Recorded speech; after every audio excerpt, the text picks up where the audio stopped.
Hello, everyone, and welcome to an all-new episode of the Anination Podcast. Again, this is our second episode of 2025. Yes, so strap yourselves in because we got another banger episode for y'all. We got a big episode for you guys. I mean, the main topic right there is pretty much laid on the screen, a Tiermaker Disney Channel list this time around. But we do have other big topics to discuss, a lot of great animation news that came out, including a brand new show made by the Owl House creator. What was it? We have a big list to say, but we're going to go down a little bit just because we want to make sure we are limited to 2 hours to say. Enjoy. Okay.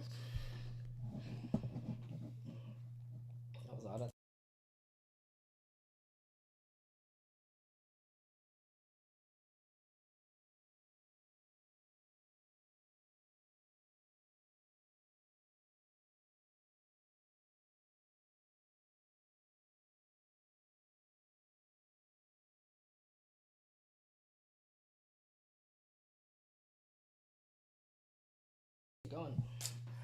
All right, hello everybody. Welcome to another new episode of the Anination Podcast. Second episode of 2025. We're just kicking off pretty well, don't you think? Yes, I definitely would say so. Working up to a new year, like you said, 2025, and this is our second How has it episode. been looking so far in 2025 for you? 2025, it could be better, to be honest. I'm still, currently going through job searching. And, yeah, you did say that you were unemployed in December. Mm-hmm. The progress of that has been. Do you want to explain a little bit more about it, or? So what happened was that, as you all know, I got laid off last month. So ever since then, I have been looking for jobs, applying left and right. I've also been seeing employment specialists. But however, I do still try to keep my days busy. I aside from job search, I've also been exercising, volunteering at a local food bank, and I've also been doing some cleaning. You're doing that every day, volunteering at a food bank, or? So I volunteer at the food bank 3 times per week, and then outside of those days, like I said, I just clean around the house and do what it takes to keep busy. Yeah, I mean, to get busy is one thing. Like, enjoy the free time while you can. It's just that obviously make sure, like, think of applying for a job as like a job. Mm-hmm. So like literally take like 4 to 6 hours a day applying for jobs all around. I mean, that's what I did when I was unemployed. So. Yeah, I do try to apply for as many as I can, but hope I can. No, I mean, like, it is a long back. process. I remember it took me 4 months after I got fired to get my new job that I have right now. Mm-hmm. So it does it's a while. It will take a process. Yeah. So yeah, all I need is, good luck on my side, and yeah, hopefully I'll get employed as soon as possible. So is this what happened the last 2 weeks when I was gone? So what happened the last 2 weeks while you were gone? I've also been. I also reunited with an old friend of mine from college, Mm-hmm. and so Dan and I spent the entire Friday night watching Squid Game season 2. How was that? By the way, I haven't seen it yet, so let me know how that goes. Season 2, I thought it was okay, I guess.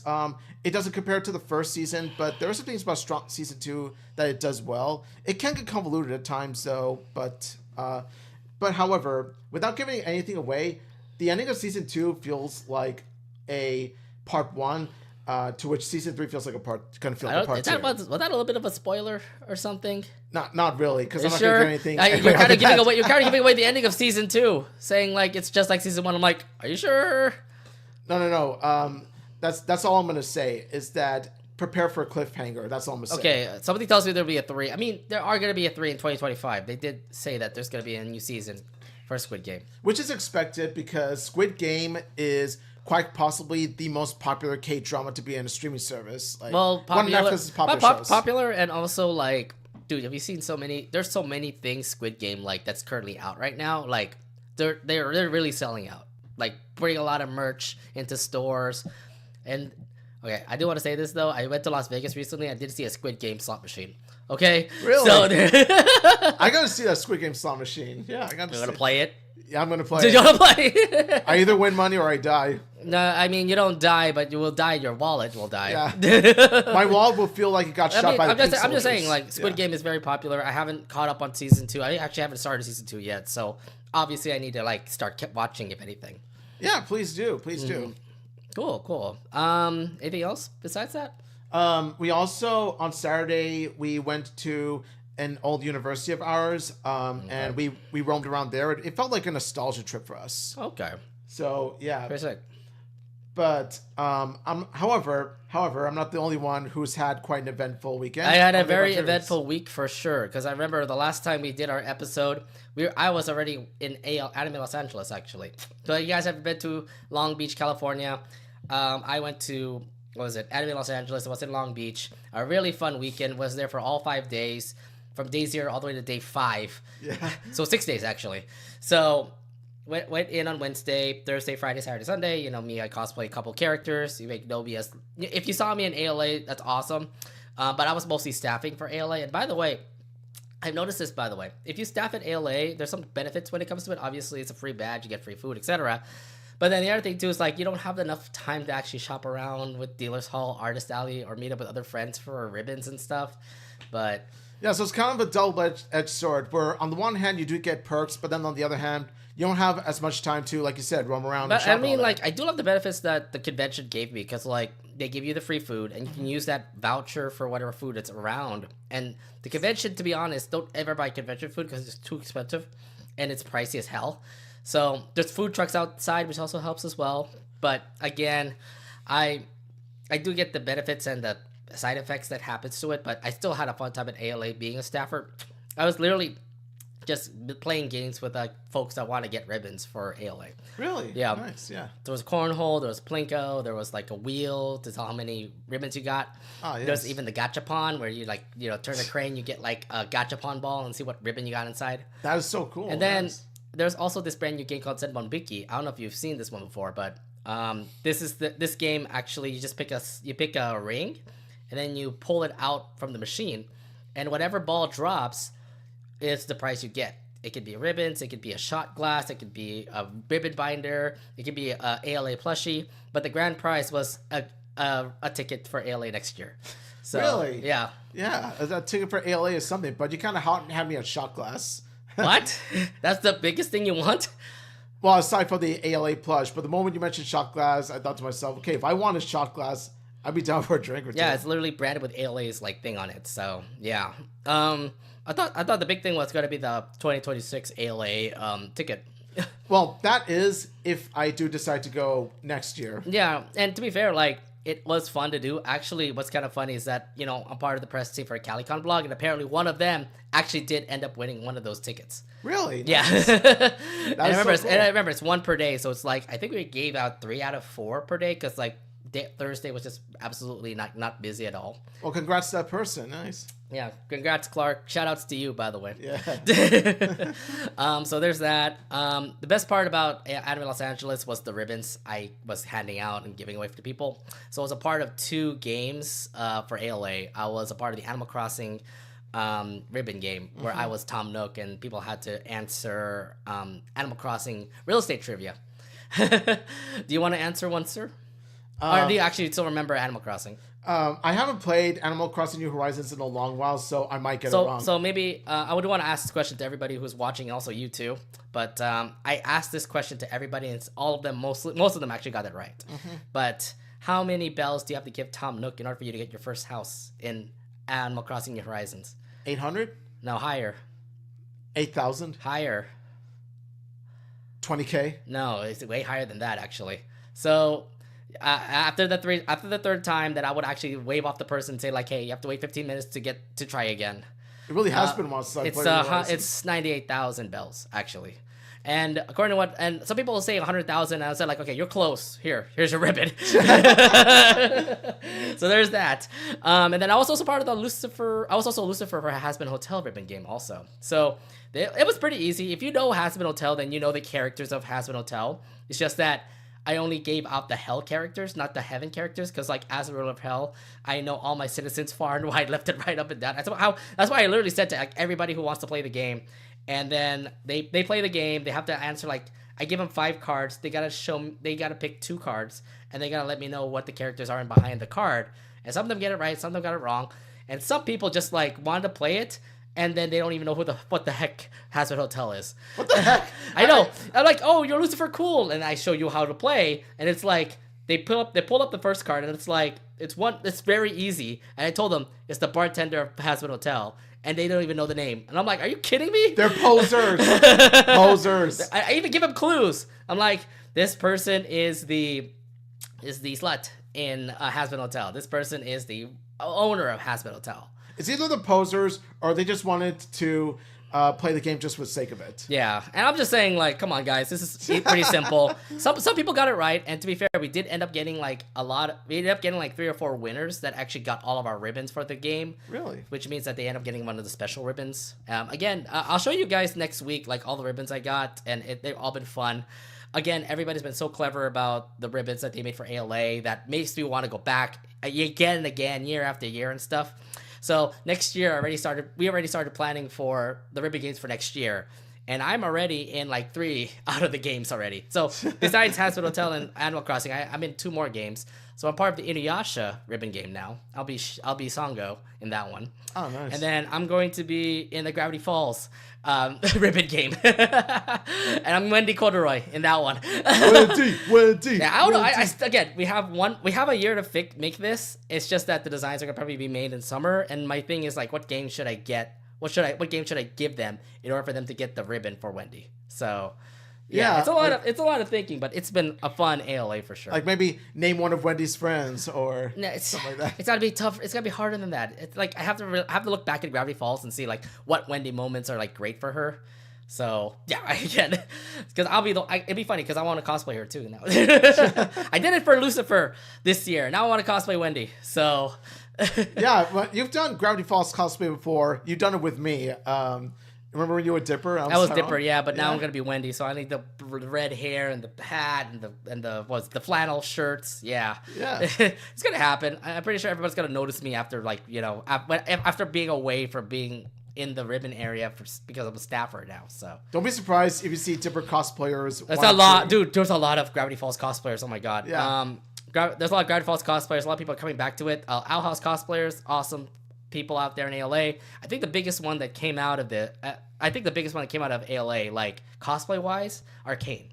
Like there's so many like Vi's, Cats, and Jinxes, and Echoes, and even Jason Victors. So it tells me like, okay, because of the hype of Arcane that happened in November, that hype still continued on in January. Which wow. It makes sense considering season 2 was released not too long ago, so it makes sense. So I'm so surprised about it. I'm like, oh my god, there's so many like great cosplays. I showed you like 2 Vi and Cat cosplay. Vi and Kate, and yeah, they look really well done. They look really well detailed. I wondered how they made that prop because that arm was just absolutely just like an arm. It actually does rotate when you do the finger thing.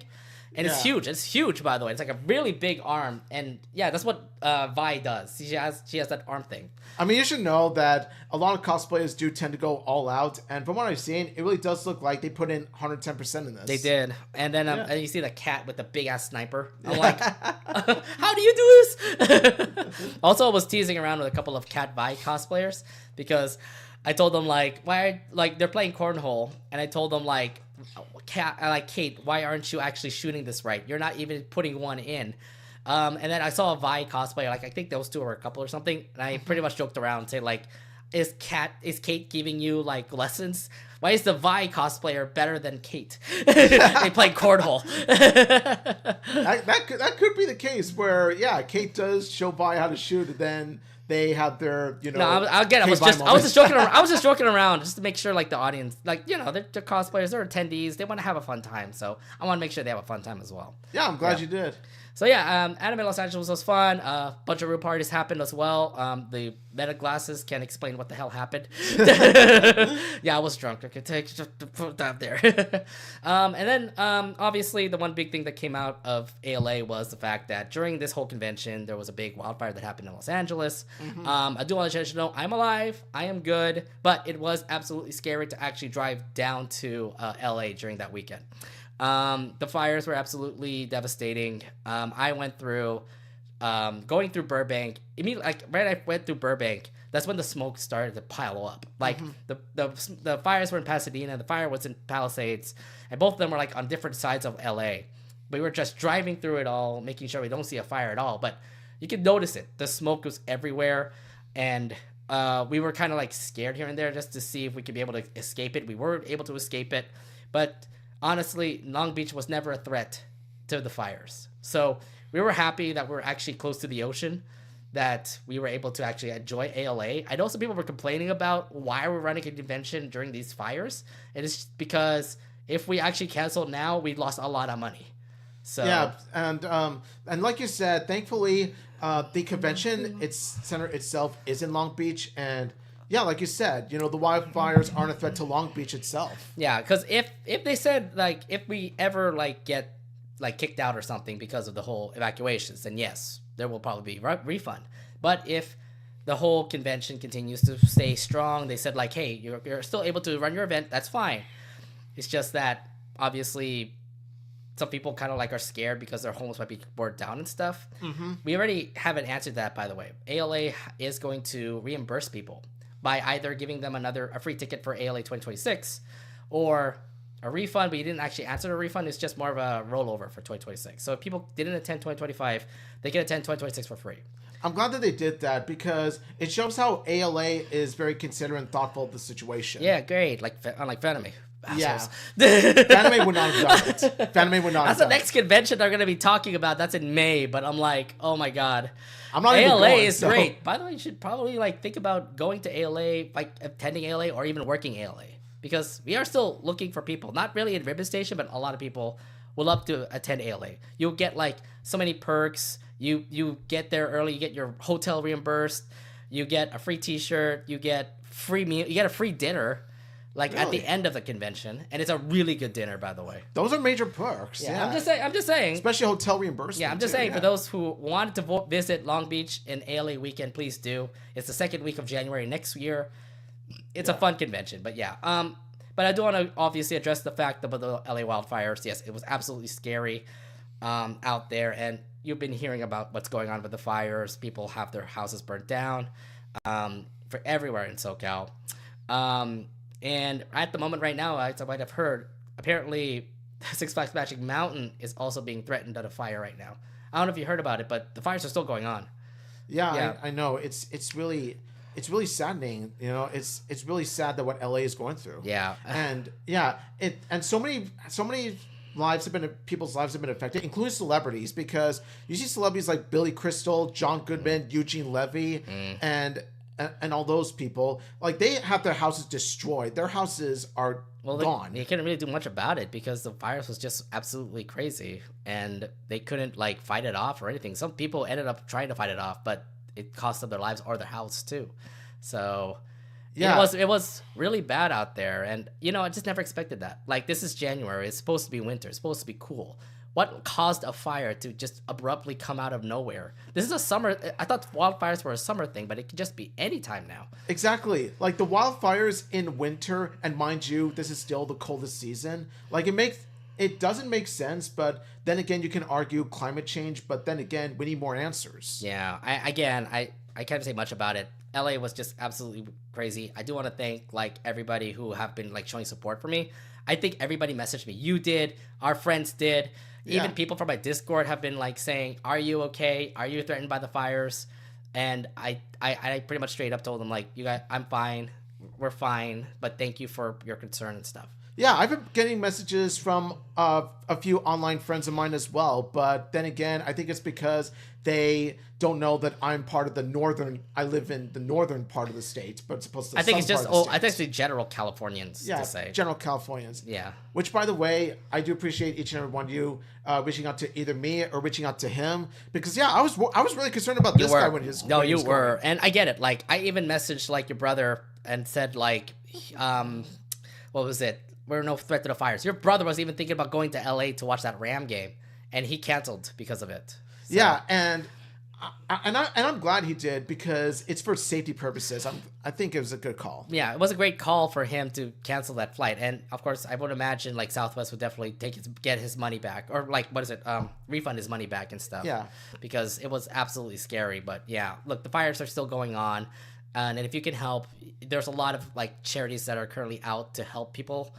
To help those in LA that are currently affected by the fires. People have been raising GoFundMes, including my manager who worked in ALA. Shout outs to you, Jordan, but I've been helping you. I helped you out as much as I can, and I'm doing as much as I can to also share the story that you're going with as well. I really hope you recover quickly from this because it is definitely a travesty, and I wish you prayers and good luck recovering from this for Fireman. Yes, we just want to say that our thoughts and our hearts go out to those that were affected by the wildfires in one way or another. You could donate by the Red Cross. You can donate, just a lot of things. You can donate to food banks that are also local to LA. Because again, this has just been a travesty. Look, there's a lot of advertisements that talks about where you can donate and stuff, but yes, please donate if you can. I definitely saw the effect of what's happening in those wildfires, and it's absolutely scary. Yeah, it really is. And hopefully we don't have this kind of natural disaster again. And hopefully the next time it does happen, it won't be nearly severe as what happened this. Oh, this no. month. Wildfire season always happens. You've seen how crazy it gets. Mm-hmm. Yeah. So again, they're unpredictable, just like hurricanes, just like winter storms, just like tornadoes and stuff like that. I mean, the natural disasters happen all the time, but wildfires definitely are one big one. But what can you do about it? I mean, the best thing we could do is be vigilant, be alert, and be prepared. Yeah. All right. So, sad story aside, you ready for the episode to start? Yes, let's go. All right. So we're going to start it off with one big news. Well, I mean, it's big news because he put this literally right on the first page. It's the Nintendo Switch 2 being released out. Yes, yes. Oh my gosh, yes. I remember falling asleep, and so I got falling asleep. Wait, it came out like what, 6 in the morning? No, hang on. So I was asleep at 5:30 in the morning, right?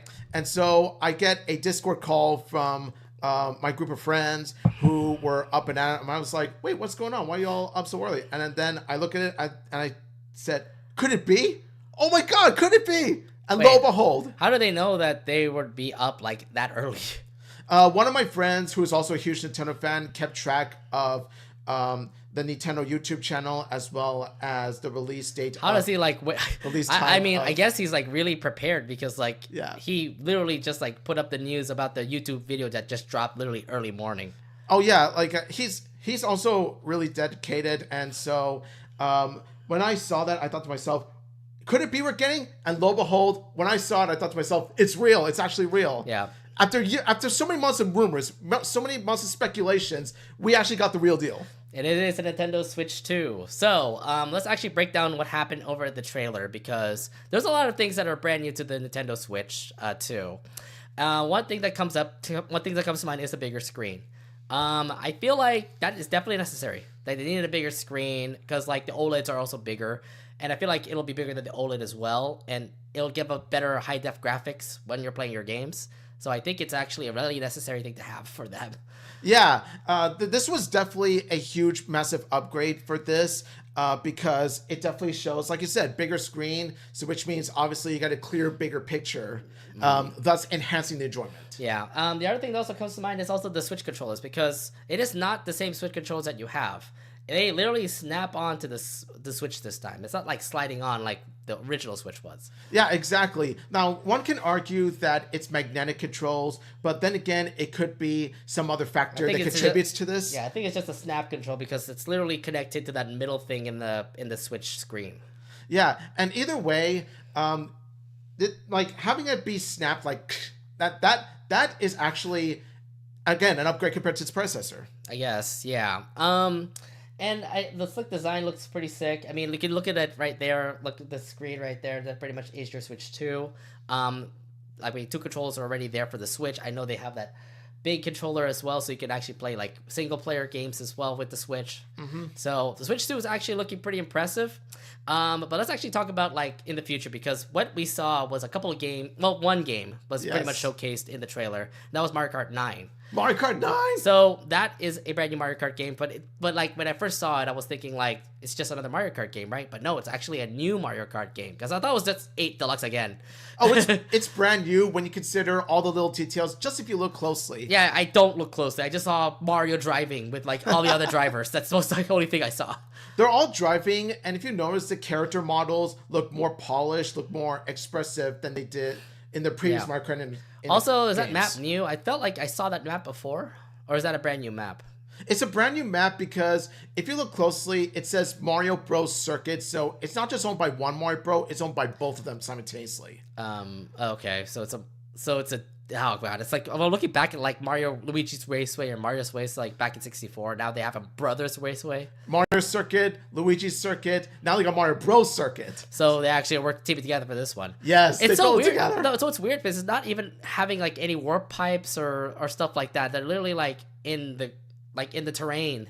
Like that's the course. Yeah, but how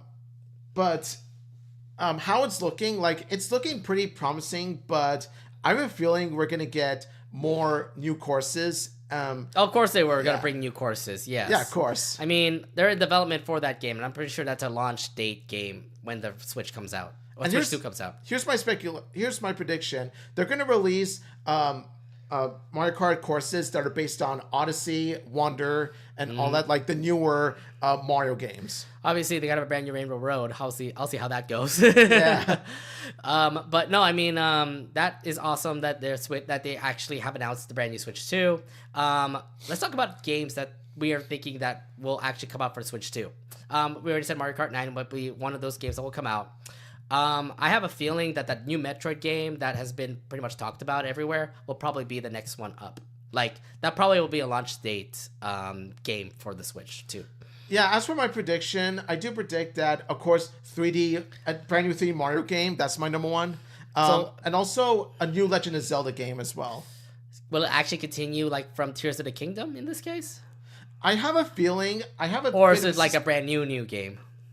I don't know yet, but it would be pretty amazing if they continue from Tears of the Kingdom. Therefore, it would make it a, Legend of Zelda Breath of the Wild trilogy. I feel like that could happen. Again, it's going to be in development. If they actually do make a brand new Zelda game, I haven't caught up with Tears of the Kingdom, so I'm pretty behind on Zelda, but I'm willing to do any like new Zelda adventure because it's an amazing franchise. Again, Metroid, I can't wait for that. The Super Mario game, I know they're going to make a new Super Mario game, but I'm pretty sure it's not a sequel to a game because like I know they did it for Galaxy with Galaxy 2 and Galaxy 2 or something. But, like, make it a new one again, like what you did with Odyssey for the Switch. Like, it's got to look good. It's got to look great. I'd rather they do, like I said, it would be best if they made a completely brand new 3D Mario game as opposed to a sequel. But, however, if they did do a sequel, I would imagine they would do a direct sequel to Odyssey. Like, imagine how Odyssey 2 would expand even more upon the world of Odyssey. I think, yeah, I can totally see that, but... I mean, if it is a brand new game, then I would love the brand new game. I don't expect a sequel, but if they do a sequel, it's fine. But like, it's better off if they actually do make a new game. I mean, they've done it well with Odyssey, they've done it well with Galaxy 1, and then why not make another Super Mario game? I don't know what they're gonna name it, but I'm pretty sure it might be pretty adventurous to say. I mean, you said something about Smash coming back. And I don't think it will. I feel like Ultimate is going to be the final one unless there's brand new characters that came from the Mario franchise or the Zelda franchise or the Metroid franchise or like any of the old Nintendo games to say. It's something that's on my wish list, but whether or not a brand new Super Smash game for the Switch 2 will be a reality, that's yet to be determined, but you can't get better than Ultimate. You can't get bigger than Ultimate. Ultimate was fine. I mean, you even brought crossover franchises like Street Fighter, Persona. Like, Abby tells me if you're going to bring up the new next Super Smash Bros. Game, there are going to be crossovers with, like, other big name franchises. So, like, Final Fantasy will come back again. I mean, you had Cloud already. Maybe and you have Sephiroth also. So, I don't know what's going to come up with Smash, but, like, there's going to be there'll be a lot of, like, brand new names that'll be coming in. Who knows? Fortnite. You had Minecraft. There'll be Fortnite probably could be collabing with Smash if we're going to have a brand new game, that is. Yeah, Fortnite with Super Smash, and you got... Mario shooting an AK-47 or something. Well, no. Fortnite character. Like, Fortnite character fighting. Oh, really? You got, like, Fortnite characters coming to Smash, you say? Yeah, Fortnite characters coming to Smash. Like, you have the Peely come in and start fighting, Maybe they'll have, like, a portable gun and start shooting. I mean, what was it? Solid Snake have guns everywhere, so... Yeah. Like, watch, like, it's not going to be real. It's just...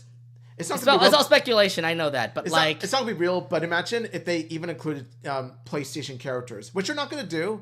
I don't think... You expecting Crash Bandicoot as Spyro? If you want to bring...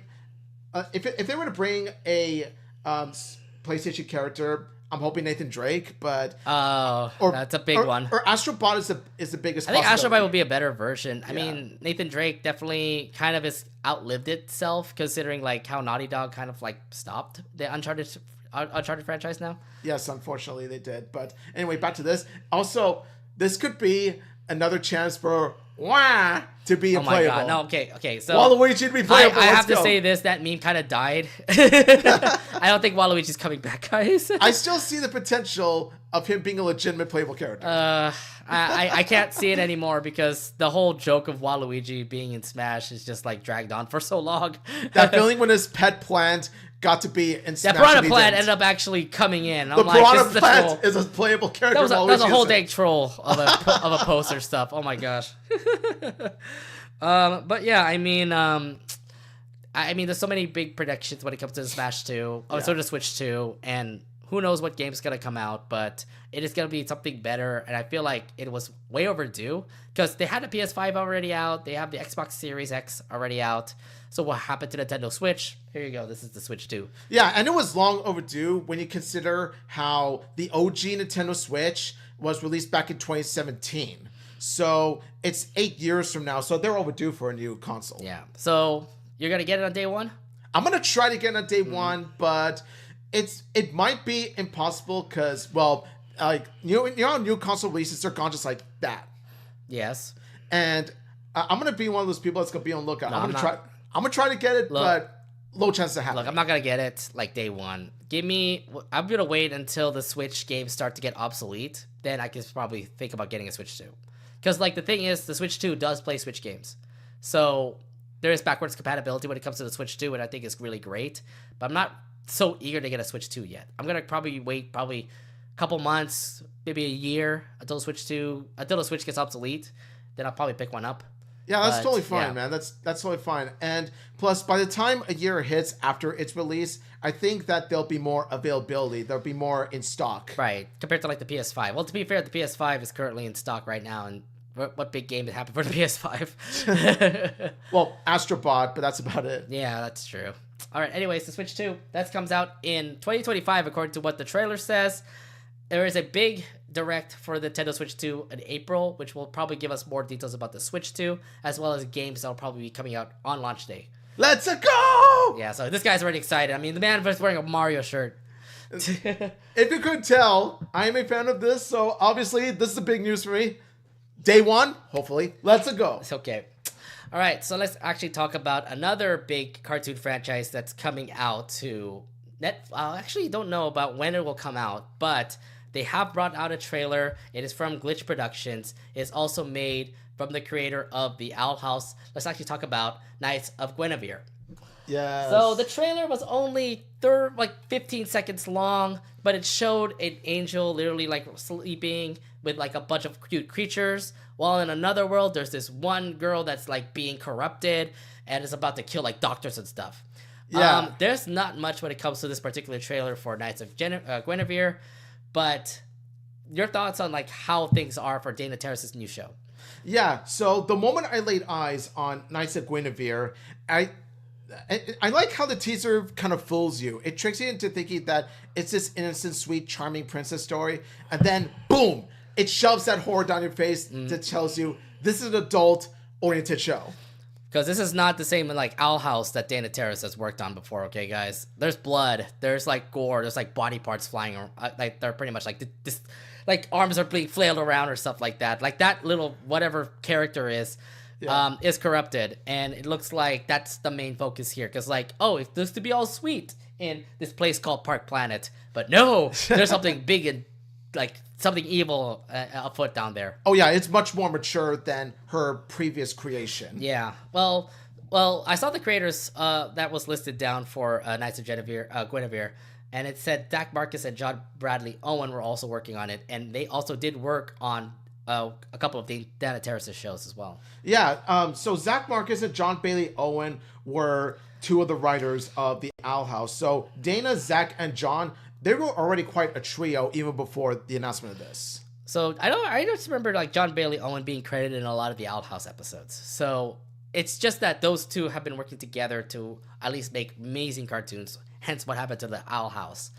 now that you're telling me those two are going to be working on, Knights of Guinevere, both of them are going to probably do a great job again, making a great storyline, making like great character development stuff, and just giving us like whatever's going on here at this Planet Park thing. Yeah, and this is a huge dub for Dana Terrace, because I knew in my heart that since she's very passionate about animation, that she would come back with a brand new project. I knew this was going to happen. I didn't think it was going to happen this soon. Yeah, to be fair, like 2023 was when Owl House ended. And like this is 2 years later, and we now just saw Dana Terrace's latest like work. Something tells me like she was having this development in the running. It's like maybe she pitched it out to a couple of animation people, but then out of all people, it was Glitch Productions that actually are going to be taking care of her project. That's also one thing to bring up. Glitch Productions being a part of this show. What are your thoughts about that? Because they have made Murder Drones, Amazing Digital Circus, now Knights of Guinevere. I think that Glitch Productions, if she wanted to go all out with her show, I think that Glitch Productions is a perfect home for her, because let's be honest, big name studios like Disney, Warner Brothers, they would have put in restrictions, and they might have even cut her show short, just like how Disney cut Owl House show with Dana Terrace. And so she doesn't want that to happen again, so she does take it to the Indie Animation Project, to Glitch Productions, which she knows that Indie Animation Productions aren't as strict. Like, she has the creative freedom now to do what she wants with it. Yeah, and I think that actually really does help her out a lot, because I can see her just having all of her ideas pretty much laid out on paper and drawings, and having an animation team work together to make like an amazing TV show, compared to like what they did with the Owl House, where she had to like cut short everything. Yeah. And it still ended up with a really great show for the Owl House. So don't get me wrong, it's still a great show for the Owl House. And of course, considering Dana herself has expressed her grievances with Disney, and rightfully so, and considering how Disney cut her show so short, I feel this is very cathartic for Dana Terrace to make a comeback in the series. Yeah, I mean, obviously it's not a big Disney property or a big Warner Brothers property, but it's this Glitch Productions. And to be fair, Glitch Production, I think, is a great starting point for Dana on her animation road here, because you can see Glitch Productions is about to be something big now, because they've done Murder Drones, and that was a hit. Amazing Digital Circus, they're still working with new episodes, and they are currently a hit on Netflix and YouTube. And this is about to be a YouTube Netflix series itself. And I'm assuming this is going to be huge for Glitch Productions. And something tells me they're going to be on the map soon. Like, have those animators probably work on, like, big projects coming up soon. Yeah, Glitch Productions is already on the rise in terms of popular indie animation studios. I mean, they already were with Amazing Digital Circus, but this show will increase it up even more, their popularity even more. Yeah, so, I mean, if anything, I think Dana is definitely on the road right now. I mean, you can look at the other creators like Matt Brawley, who's currently working on a graphic novel. Some people who finished up like their shows in Disney Channel are pretty much doing other things. But I love how Dana continues to roll around and work with animation. So I really wish Dana well when it comes to Knights of Guinevere, because it's looking to be promising. I really hope, according to what the trailer said, that it comes out in 2025, hopefully. Yeah, hopefully. They literally put in parentheses, hopefully. And I'm assuming, I really hope 2025, because it does look promising to be a great show. Exactly. And one thing to keep in mind is that it's not just up to the show and the creators itself, but it's up to us fans to make sure that the show thrives as much as possible by purchasing the merchandise, and to make sure that the viewership of each episode is at its highest. Yeah, and I believe it's going to do so. I mean, look at what we did with the Amazing Digital Circus. We bought a lot of merch for Amazing Digital Circus, and look at them making all these amazing episodes. Yeah, it's the same with this. If we give it enough attention, it will thrive to be as popular, if not more so, than Amazing Digital Circus. Indeed, yeah. But yes, Knights of Guinevere, that'll be coming out who knows when, in 2025, hopefully. But yes, that show is about to come out real soon. I'll be keeping an eye out. I'll be watching. I'm really hoping so, yeah. Sorry, I need the laptop's about to die. I need to actually get my charger out here. My bad again. I saw the charger dying. So I saw this was about to die. So that's what I was thinking. Like, whoops, break time. Because this one's gonna be a long one that we're gonna be talking about now. Oh yeah, the Tiermaker especially. No, it's the Amazing Digital Circus review. All right. let's actually go ahead and skip over to our episode review tonight and actually talk about the newest episode of the Amazing Digital Circus. Yes. All right, so on December 13th, 2024, Glitch Productions just released their 4th episode of Amazing Digital Circus. It's on their YouTube channel and on their Netflix series. It's also on Netflix as well. The episode is called Fast Food Masquerade. It's about the adventure gang working fast food. And the way they did it, and I love how they did it, by the way, because like they were gonna go to another scary adventure, but in the end, it was Gangle who literally said like, let's do something normal, and that's why they went to do a fast food place thing. Yeah, I do like that. It was that moment that was a callback to the previous episode, because Palmy herself, you could tell she was scared because she's like, oh, is it going to be another horror themed episode? I do love the continuation, by the way, because it just looks back at the old episodes and all. So yeah, and so Amazing Digital Circus episode 4, you think that it's going to be another high stakes, action-packed or horror-themed adventure, but no, it actually turns out to be something that's a little slice of life. One thing that come out of this was the trailer that we saw before the episode came out. First off, it was just like a training video because it just shows Gangle talking about how to run a fast food service place and like how the workers are dealing with the fast food spot. Like you saw Pomni working the register, you saw like Jax just being Jax, not caring about what the heck's going on. Obviously. Yeah. And just a bunch of the characters just like caring about fast food, and it actually hits me a little bit because I actually did work fast food before. Yeah, so if you've ever worked in fast food restaurant in your life, which most of you probably have, you will find this episode relatable. Yeah, so let's actually start off with how the episode began, because it all started with them actually teaming up again and looking at a big adventure called The Curse of the Violent Psychopath Butcher, and I'm like, here comes another horror film like animated like style episode that comes out from Amazing Digital Circus. More, what was it, creepypasta, more jump scares, more, of the nightmare fuel that happens in Amazing Digital Circus. Damn it, King, give them a break. They already went through that. Exactly. That whole Halloween episode, to be fair, that was also freaking creepypasta for sure, right? Absolutely. Yeah, the first thing in my mind was, creepypasta, like you said, yeah. So how do you like the fact that like they switched it up and actually said like, oh my god, I really hope we don't do another scary episode? What I liked was that moment felt like a tease, but in a good way. Because you think it's going to go that direction, but no, it turns out to go in a different direction. Because what happens is that it's been revealed that Kane has had this box of picks of the Digital Circus suggestions, picking... it has a suggestion box in which the crew fills out what adventure they should go to. Mm-hmm. And one of them was actually going to be working at a fast food restaurant. And to be fair, like, I think the one thing that came out from the whole suggestion box part was the fact that Gangle has changed. And you know why? Because Zubul literally gave her a brand new mask. It's supposed to be like a happy mask or a normal mask that Gangle now wears. Yeah, and you think that it would help Gangle out in the long run, and it does in a short while. To be fair, like, when you first saw how Gangle was, she definitely looked normal because, like, the way that she's like interacting with like her, teammates and stuff, they're all happy and things like that. Mm-hmm. And she was going to be the shift manager of the place. So she's trying to keep a happy face and even punish those that, don't work well. So that's why Jax got like kind of threatened a little bit. And to be fair, I kind of like that just because we all hate Jax. Right, guys? It's a love to hate. Jax is an interesting character. Like, he's annoying. You can't stand him just because of how much of a jerk he is. But there's something about him that's like, what makes him tick? What's his backstory?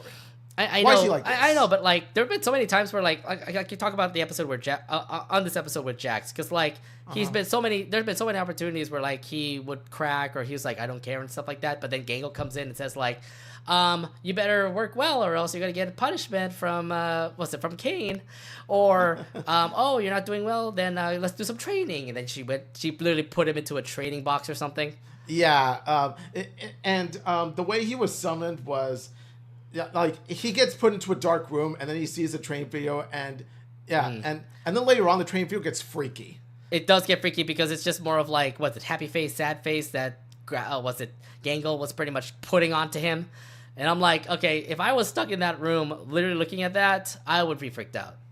Yeah, and the way Jax gets dragged in, like with these hands that look like these white gloves, like just like Smash gloves. It looks like Master Hand and Crazy Hand just dragged Jax into that room. Yeah, and he had to watch the horror in that dark room. And what gets interesting is that it's Gangle breaking the fourth wall, breaking down, saying, "Oh, I know you all have your dreams, which is to be a manga inspired artist and blah blah blah. But let's be honest, dreams don't come true." That's hella messed up. That was hella messed up that Gangle said. I feel like it's not only Gangle calling out the audience, but it's also the show itself, like sending in some sort of like subliminal message to the viewers. Oh, I cannot be a manga artist? Is that what Gangle's trying to tell me? It's not a real job? Hey, tell it to Gangle. I didn't say it. I think Gangle is like trying to ruin our dreams here. Oh, what a terrible person you are. Gangle's a dream squasher. What can I say? Okay, so I don't want to like go in detail everything. I'm just gonna say like all the good parts that happen in the Amazing Digital Circus episode 4. The first thing that comes to mind is the fact that we get to see Zooble in their first adventure.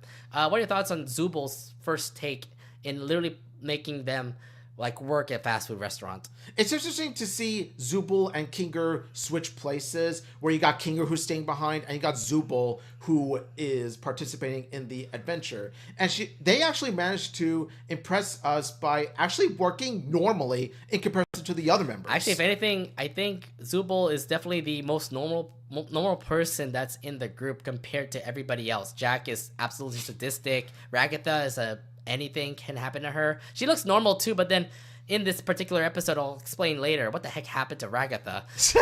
Gangle's absolutely depressed. Kinger is nervous, I think. I don't know. He leaves like a nervous person, but then like in episode 3, he actually was a really brave knight person. Yeah. Pomni's absolutely stressed as hell.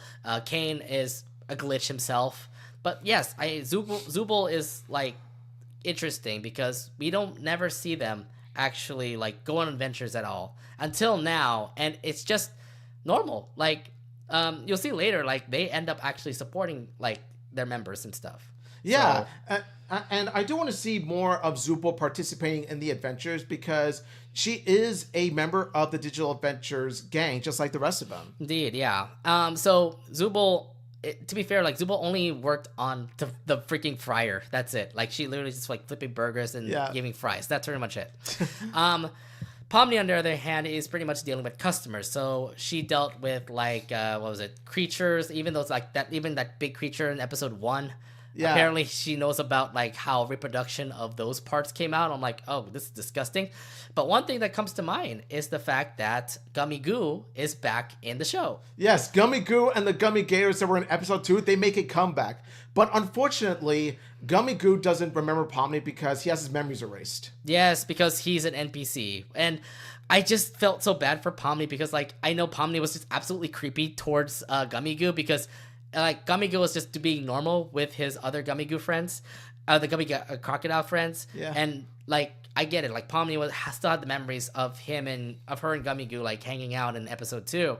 It just stinks that because of the whole NPC aspect, now all the memories is gone, and Gummy Goo doesn't know anything about Pomni anymore. The way Pomni approaches Gummy Goo is so adorable. It's like a high school crush. She literally like is crawling on the floor next to him. And I'm like, this is kind of creepy, to be fair. Not to mention all the expressions and that she make, like, oh, are we dealing with some sort of ship here, guys? Oh, Gummy Goo and Pomni. Ooh. Pomni Goo. I know. I know some Ragatha Pomni fans are also out there too, probably talking about this as well. I ship them with either or. It doesn't matter to me. No, I mean either way. Like I get it. It kind of tells me like after seeing how Pomni was so weird with Gummy Goo, tells me like, okay, there was something that happened in episode 2 that made them like each other or something.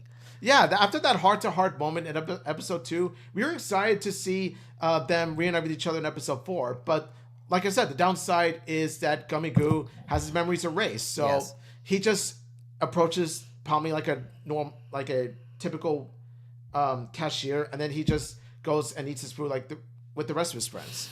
Yeah, pretty much that. But to be fair, like most of the time when they were doing their shifts, again, it's just mostly them working the shifts. Mm-hmm. So Pomni is continuing to be working the register, and she's doing a pretty good job, it seems to be. Ragatha, on the other hand, is a different story because after getting hit with that, quote, stupid sauce, she ends up actually becoming stupid. Like, she's mostly drunk throughout the whole entire episode, literally just saying, like, dude, I wish somebody would flirt with me. You know, that kind of, like, quotes. And I'm like, it's just because you got hit in the eye with stupid juice, like, that really hits you so fast. Yeah, but that moment with Ragatha was so random. But then again, she was pretty adorable when she was drunk with stupid sauce. Yeah, I felt so bad. Like at the same time, like oh my god, like did they not know that she's like hit with stupid sauce? They're all thinking that she's drunk, that she's like out of it and stuff like that. And I'm like, but it's just so weird how stupid sauce in Amazing Digital Circus can actually make you that dumb. So. Yeah, it's called stupid sauce for a reason, and it makes me concerned for those that did order the stupid burger with the stupid sauce because the customers may turn out stupid too. Also another thing too. What was it? When Ragatha got hit with the stupid sauce, you also saw some creepypasta that came up. Did you see that like one effect where you get to see Ragatha, like sorry, was it Gangle's face? Gangle's face like yeah, I didn't like that. I was like, dude, I get it. You have creepypasta sometimes in this episode, but like that was so random. I thought to myself, you already had an entire episode with that crap. Yeah, exactly. And I'm like, I don't need that anymore. I don't want to see some scary shit again. But I felt that was so random. Like, what the fuck was that? Then again, it was Ragatha's hallucinations, and of course, when you're that high off of sauce, you can pretty much see anything. It's like, ooh. Yeah. But oh my god, so I didn't like that though. But yeah, Ragatha apparently she just was mostly drunk throughout the whole thing. Jax, on the other hand, had some different stories. Like he was up and down. Like again, he didn't care about what's going on in the fast food spot, but he ended up actually getting punished for all the things that he's done. For example, like he was about to get like a punishment from Kane after the whole adventure ended. And he was also going to get punished for not doing his job and going through training, to say. So Jax was pretty much the Squidward of Spudsies. Yeah, well, to be fair, he's kind of like, is the Squidward. But yeah. I think worse because he's, a really bad person. Yeah, you can see, the thing, at least with Squidward, he doesn't break the rules on purpose. Whereas Jax, you can tell, like, he's breaking the rules. He doesn't care. Yeah.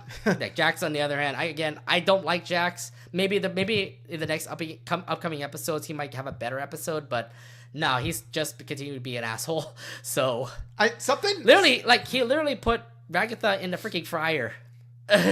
Yeah, and he has done worse in previous episodes, but there's a part of me that does have a little faith in Jax that he'll get legit development, much like how Kinger did in the previous episode and how Gangle did here. I have a feeling the next episode is going to be a Jax episode. Well, we'll see. I know that they're going to put a Ragatha and Jax episode, but Ragatha episode and a Jax episode in the upcoming future. But obviously, the big main focus of this episode was about Gangle.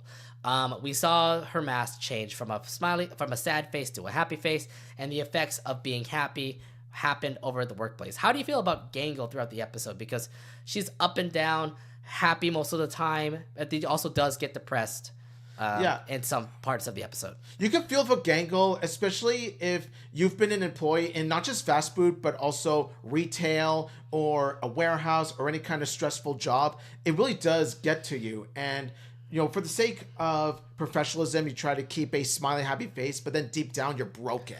And I have a feeling that episode was trying to show validity of emotions, validation of emotions. Well, I think the one thing that comes to mind was the fact that, like, even with the happy face on, you get to see a different side of Gangle, which is great. But there is also there's also the side of, like, Gangle that I saw where it's like, you can't make everyone happy. Like, she's doing her best to make everyone happy. Pomni, Ragatha, Jax, and all the things that she has done ended up actually making it worse for him. Like, you could totally see in their feelings. Like, Jax definitely was absolutely tired at the end of the episode. Ragatha just continued to be drunkest or something. Yeah. And then you get to see Pomni continue to work normally, but I don't think, Gangle actually knew about what was happening. It's just that she thinks that she could be able to run a shift management job with Spudsies, but in the end, it actually starts to affect her and everybody around her. Yeah, it does. It does go to show that even if you do have the best intentions, and even if you do run a business or fast food as best you can, there are chances that things will fall short. Things will go badly still. Yeah, and it kind of did. I mean, either way, like from the way I kind of saw how the episode goes, it looks like everything went well. Like, everybody did a great job when it comes to the whole entire thing. Like, you can look back at, like, Kane's grading scale, and everybody mostly got a B+. And, yeah, everybody mostly got a B+, and everybody, like, pretty much passed the adventure. No punishment was intended. But you can totally see, like, in the episode where Gangle continues to, like, get stressed out, or more like... I just remember, like, so many scenes where Gangle, like looks to be happy, but she does end up actually feeling stressed or like feeling sad. I remember this one part where like she went outside, took up the mask, and literally just screamed or something, and then Pomni overheard her.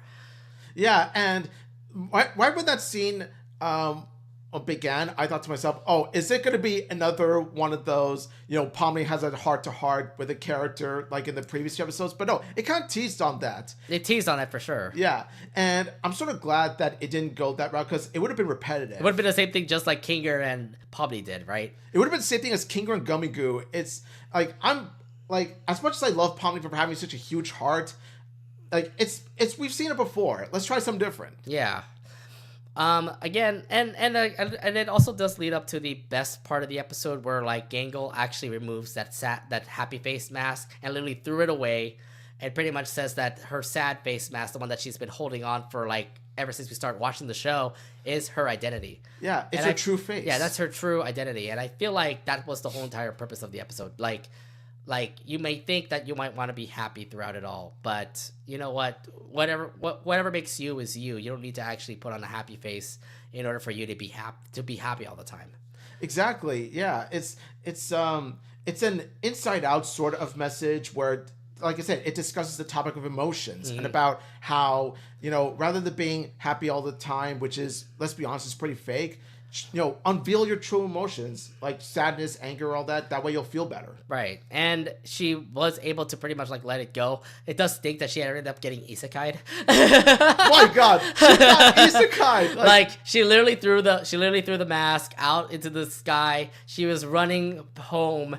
And then the next scene we saw is that she was about to get run over by a freaking truck. I'm surprised. I'm surprised that she didn't go to end up in some sort of fantasy land or anything, much like how isekai usually is. No, it actually cuts to her in Kane's office. Yeah, it cuts to her in King's office, and she pretty much gets her grade.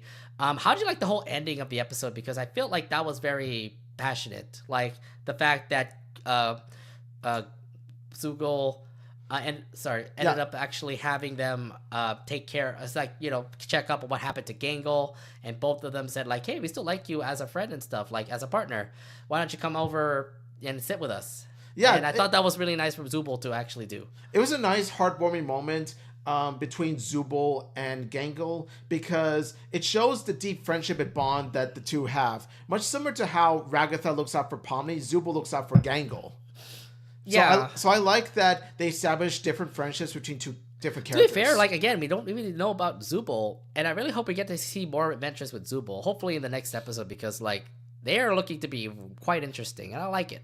Yeah.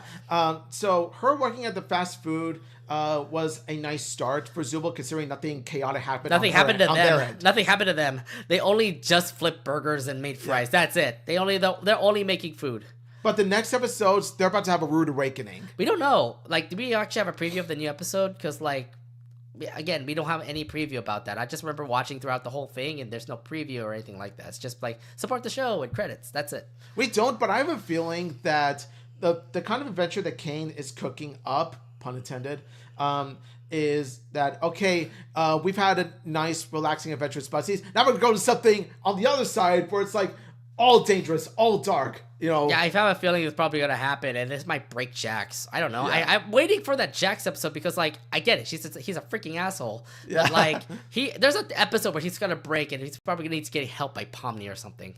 Yeah, and then Jax is gonna have to break down and apologize to Pomni for how he's betraying her. Yeah. Apologize to the crew. I'm just saying, like, there are going to be some times where like Ragatha and Jax are going to have their episode, and it's going to happen up real soon. Yeah. And yeah, I mean, the Amazing Digital Circus still has more episodes to work with, and I know that's going to be a while for the next episode to come out, but things are looking promising for the Amazing Digital Circus, and I do like the approach that they're doing with this show, because every character has their episode. Like Gummy Goo with episode 2, then you had Kinger at 3, then you had Gangle at 4.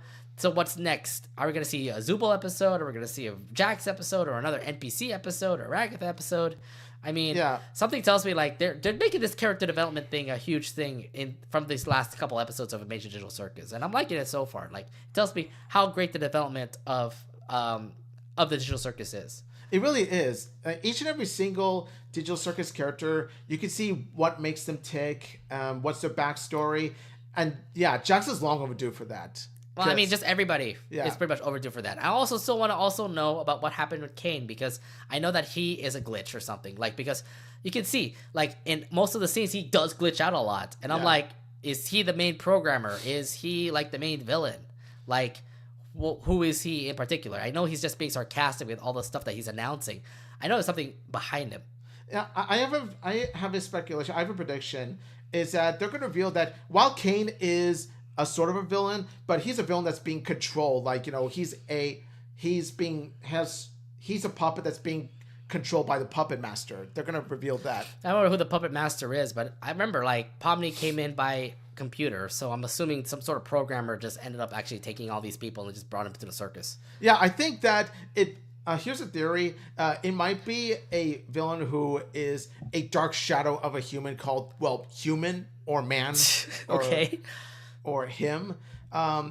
Because they're going to make him that mysterious. Oh, it's him, just figure. like the person from Powerpuff Girls? Yeah. But probably even darker than. Oh my gosh. Than the film. I mean, I'm not going to make any predictions here. All I'm saying is that we are having some really good progress when it comes to Amazing Digital Circus. If they continue on with the whole character progression and stuff, that will make me want to watch it a little more. So I cannot wait for whoever's going to be next. Who's ever going to be focused next in the next episode. So Ragatha, Jax, and NPC, who knows? But yeah, that's looking how the progress goes for Amazing Digital Circus. So yeah. But let's actually go back to episode 4 and let's say let's think about like how do you think about the episode overall? How do you feel about the episode? How I feel about the episode is I'm trying to decide which is my favorite one, like this or episode 2, because episode 4 is the most slice of life, if you know what I mean, because it doesn't take place in a grand adventure. It doesn't take place in a haunted house or a candy kingdom. It takes place in a fast food restaurant where each and every character is a fast food employee. And if you're a fan, like I said, if you've ever worked in fast food, you will find this relatable. Yeah, I mean, I just never expected a big, small adventure that they've done. And honestly, when I watched this episode, it was really slow. Because, like, again, like, oh, you're just working a fast food restaurant. I don't think there's anything big and important happening over there. So you just don't see any big, significant parts happening in this episode. The only thing that was a big focus was obviously the focus on, was it Gangle? Because she was the one that was the main focus of the episode. She's the one who's being stressed out here and there. You don't really care much about what's going on with Pomni, Jax, or Ragatha. It was all about Gangle in this episode.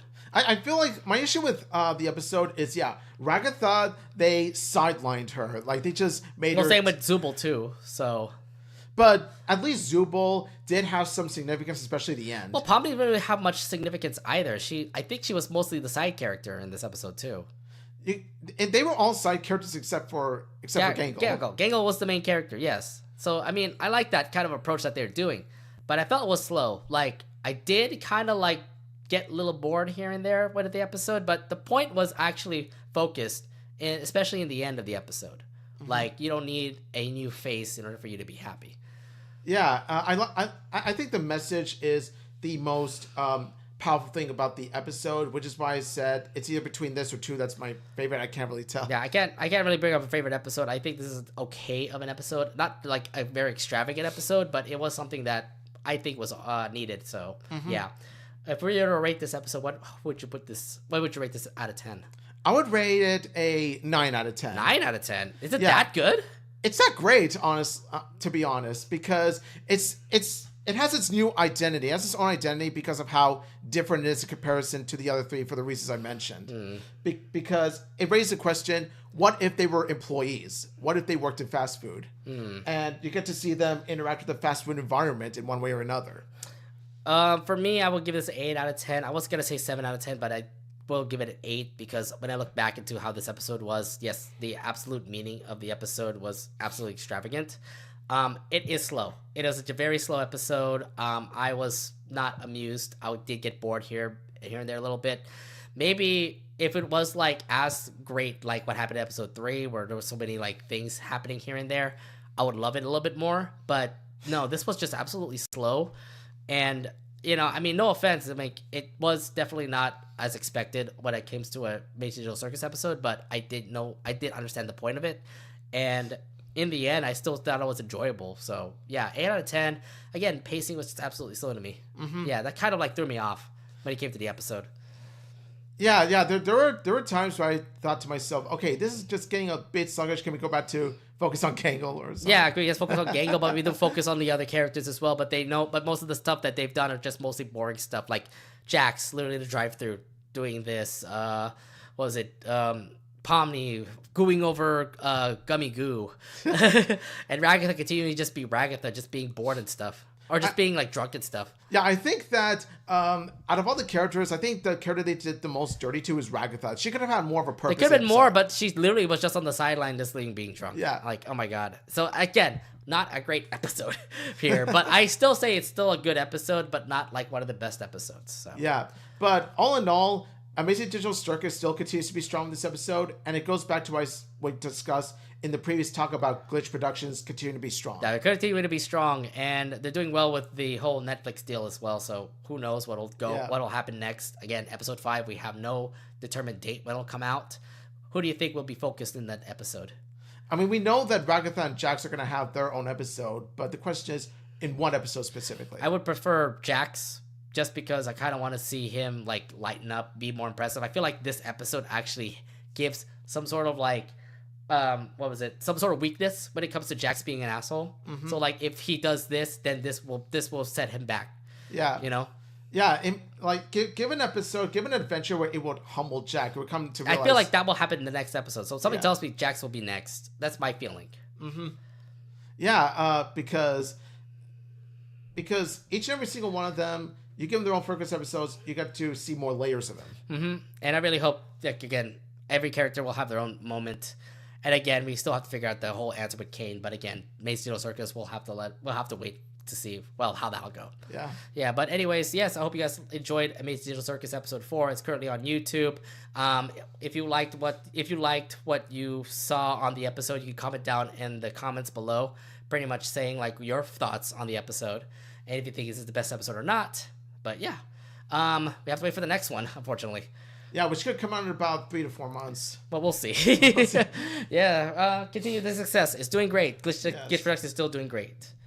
All right, well, it's time for our main subject of the night here tonight. Let's actually talk about, this main subject, because we continue to do a lot of Tiermakers recently. We've done a Loud House character one. We've done Cartoon Network show one. Cartoon Network shows, a Nickelodeon show. So now this time around, we're gonna switch it up a bit, and actually talk about Disney Channel shows. Yeah. Are we just completing the trio? Is that what we're doing here? Yep, this is completing a trio. This is a completion of a cartoon show Tiermaker trilogy. Yeah, but looking back at the history of Disney Channel, they've done amazing like cartoon stuff, like from early days, just like Recess, Aladdin, Hercules, Little Mermaid. I didn't know about this, but they did have animated series. Have you seen those before? I haven't seen any. I saw about Timon and Pumbaa too. Also, did have like an animated series as well. I've seen a bit of Timon and Pumbaa. I've seen a bit of Aladdin, but I didn't watch much of it. Little Mermaid, I never got to at all. Mm-hmm. But yeah, Recess is one that does come to mind that I would watch prominently back in the 90s. Yeah, Pepper Ann, Doug, for example, Disney's Doug, which to be fair, everyone kind of hated. No, Nickelodeon's Doug will always be superior. I know it's always superior. It's just that it's a continuation. What happened to Doug in high school? So, like, aside from the characters, aside from the name, it's kind of unrecognizable. It just stinks because like Nickelodeon did have Doug, and I think they were going to continue on with the series, but they ended up actually just bringing it over to Disney Channel. I was like, why? Why? Is it better at Disney? I don't know. I don't know. It's I mean, we watched Doug's first movie. I remember Doug's first movie. I don't like that movie. And I was like, what is this? It was definitely something they were rip off of E.T., where it's a supernatural creature, monster, and then a kid tries to hide it from the government. It's like that same old E.T. cliche. Right? Yeah, I'm not a big fan of the whole Doug's first movie stuff. Either way, that whole high school version of Doug, let's not talk about that. It was quite an interesting story. Then we have other big hits from Disney Channel, like Proud Family, Kim Possible, American Dragon, Jake Long, to its kind of lowest parts where you get to see like cartoons like Betty and Mr. Whiskers, The Buzz on Maggie. And then it rose up again when you get to see Gravity Falls, Star vs. the Force of Evil, Phineas and Ferb. And at the moment, it's currently at its peak. It currently went to its peak with Amphibia Owl House and Big City Greens. And at the moment right now, we're kind of in a middle of a stance right now between the current shows that is currently out for Disney Channel, like Primos, Kif, and Big City Greens. Yes. So the mid 2000s in Disney Channel was not exactly a good era for their cartoons, but thankfully, starting with Phineas and Ferb, they did manage to rise up and ultimately, as of right now, it stands as being the best of the three currently. Which one? Like better than Cartoon Network and better than Nickelodeon. I think at the moment right now it is better than all three of them. And we're going to be going to a Tiermaker list with all of the shows from Disney Channel. Yeah. Not all of them, by the way, because I know that we have left a lot of them out because, again, we're trying to keep this short. Yeah. But this is some notable shows on Disney Channel. So if you want to play along, the link is right below on in the description. But we are going to do a Tiermaker of the Disney Channel shows. Yes, so with a moderate size of selections, not a big one like we did last time. Yeah. Yeah. So let's bring our little chart out here. Let me make sure we get the chart out here for a second. This one. Mm-hmm. Oops, that's really huge actually. Actually, let me work with this actually. Okay, there it is. Okay, well, that's what I don't want. Let's reload this. Okay. All right, so our Tiermaker list is pretty much down here. I'll put it up here, actually. All right, here we go. Cool. All right, so let's do it over here also. So we have two different screens, by the way, so that's why we're going to be working on both here. Do that right here. All right, there we go. All right. Sorry. This needs to be brought up here too. All right, so let's actually start it off with the first cartoon on the list, Aladdin the Animated Series. Yeah, Aladdin the Animated Series. Now, of course, I've discussed earlier that I'm a fan of the classic Aladdin movie and the third movie, Aladdin the King of Thieves. When it comes to Aladdin the Animated Series, though, it's not really a series that I really absorbed much. I've watched some here and there, and while they were fun, it doesn't live up to the movies, obviously. So have you actually watched the animated series? Because I haven't watched it. Just a bit of pieces here and there. I thought it was fine for what it is. What kind of adventures happen with Aladdin in that series? They pretty much battle supernatural creatures. They battle thieves and everything. Like I said, I haven't watched much of the show to really give a full critique of it. But when I looked at it, I thought to myself, okay, it's a nice TV series based on the movie. I'll watch something else. Yeah. Here, we're going to put this out here. Crap. I don't know how to do this. Okay, so we were going to say... So we don't have like an A, B, C, T, D, F tier this time around. It's pretty much amazing to don't remember, haven't seen. Yes. So, for my case, I would say don't remember. I actually would say haven't seen. But in your case, you would put it... Don't remember. So you don't remember at all? I don't remember much, so... All right, so we're going to put this... We're going to put Aladdin and don't remember here. Yeah. I thought that was kind of interesting. All right, so next up, let's actually go to... American Dragon Jake Long. Have you seen the show? I haven't seen much of it. Come on. Oh, that was a great show. I mean, what can I say? I haven't watched Disney Channel as much as Nickelodeon or Cartoon Network. I mean, there are some shows, even back in the 2000s, that I'll be giving high praise to. Mm-hmm. And especially I'll be giving high praises to 2010s and 2020s shows. But in terms of American Dragon Jake Long, it's not among the ones I've seen, personally. I watched the show, wholeheartedly. Remember watching the first season, and... when I watched the second season, I saw the whole animation change, and I'm like, why did we do that? I don't know what happened with Disney TVA, but they did a huge animation change. If you saw American Dragon and Replacements, both of them aired at the same time, and then literally on their second season, they switched animation, and I'm like, why does it look like that? It looks so weird, because I just remember the design of Jake Long. It was pretty awesome. One of my favorite cartoons, by the way, over there. So I would put it great, to be honest. I would put it in the great category. Okay, cool. So... in the great category for you. I mean, in my case, in great, because you haven't seen it, so you can't really put a judge on that. Yeah, can't really say anything about that, yeah. Well, the next one is going to be a pretty straight up amazing part. That'll be Amphibia. A is for Amphibia, so of course, Amphibia is amazing. Yeah, it's definitely in the amazing category. And remember that when we're going to sort this out, we have to actually sort it out which one's more amazing, which one's less amazing and stuff. I think at the moment right now, it is worth it in the amazing part. Yes, Amphibia is one of Disney's greatest shows. From its animation to its well-developed characters to its story, it has a nice balance of the comedy aspect and the drama aspect, all combined with some really nice action-packed scenes. I mean, there's so many like amazing stuff when it came to Amphibia. Look, I'm a huge fan of Amphibia. You could probably look at my Twitter and my Blue Sky just to see like how great I am, how great it is to be an Amphibia fan. I am a huge fan of Anne, Marcy, Sasha, obviously. The show was just absolutely weird. Like, it was so crazy because it was a roller coaster. Like, oh, slice of life. Oh, wait a minute. Now it's something serious. Slice of life again. Serious. Slice of life. Serious. Oh, no. It's a freaking big thing in LA. The grand majority of season 1 fooled us into thinking, oh, this is just a cute slice of life comedy kids show. But no. The moment Reunion aired, that was when it told us it was different. I think Toe Tax was when it started to get crazy, just because Sasha first gets introduced in that episode. Yeah. And then, like, Reunion came up. Sasha's mean to Anne. And then we get to see Marcy at the gates. Marcy's when first see Marcy. And then all the other things that happen in the show were like, oh, God, this whole friendship is a corrupted friendship or something. Like, they're not really friends, to say. Yeah. And this whole adventure is to make them friends again, you know? Yeah, season 1, Sasha Waitbright, you can argue, is the best thing to happen in season 1 because it shows how Amphibia is more real than you think.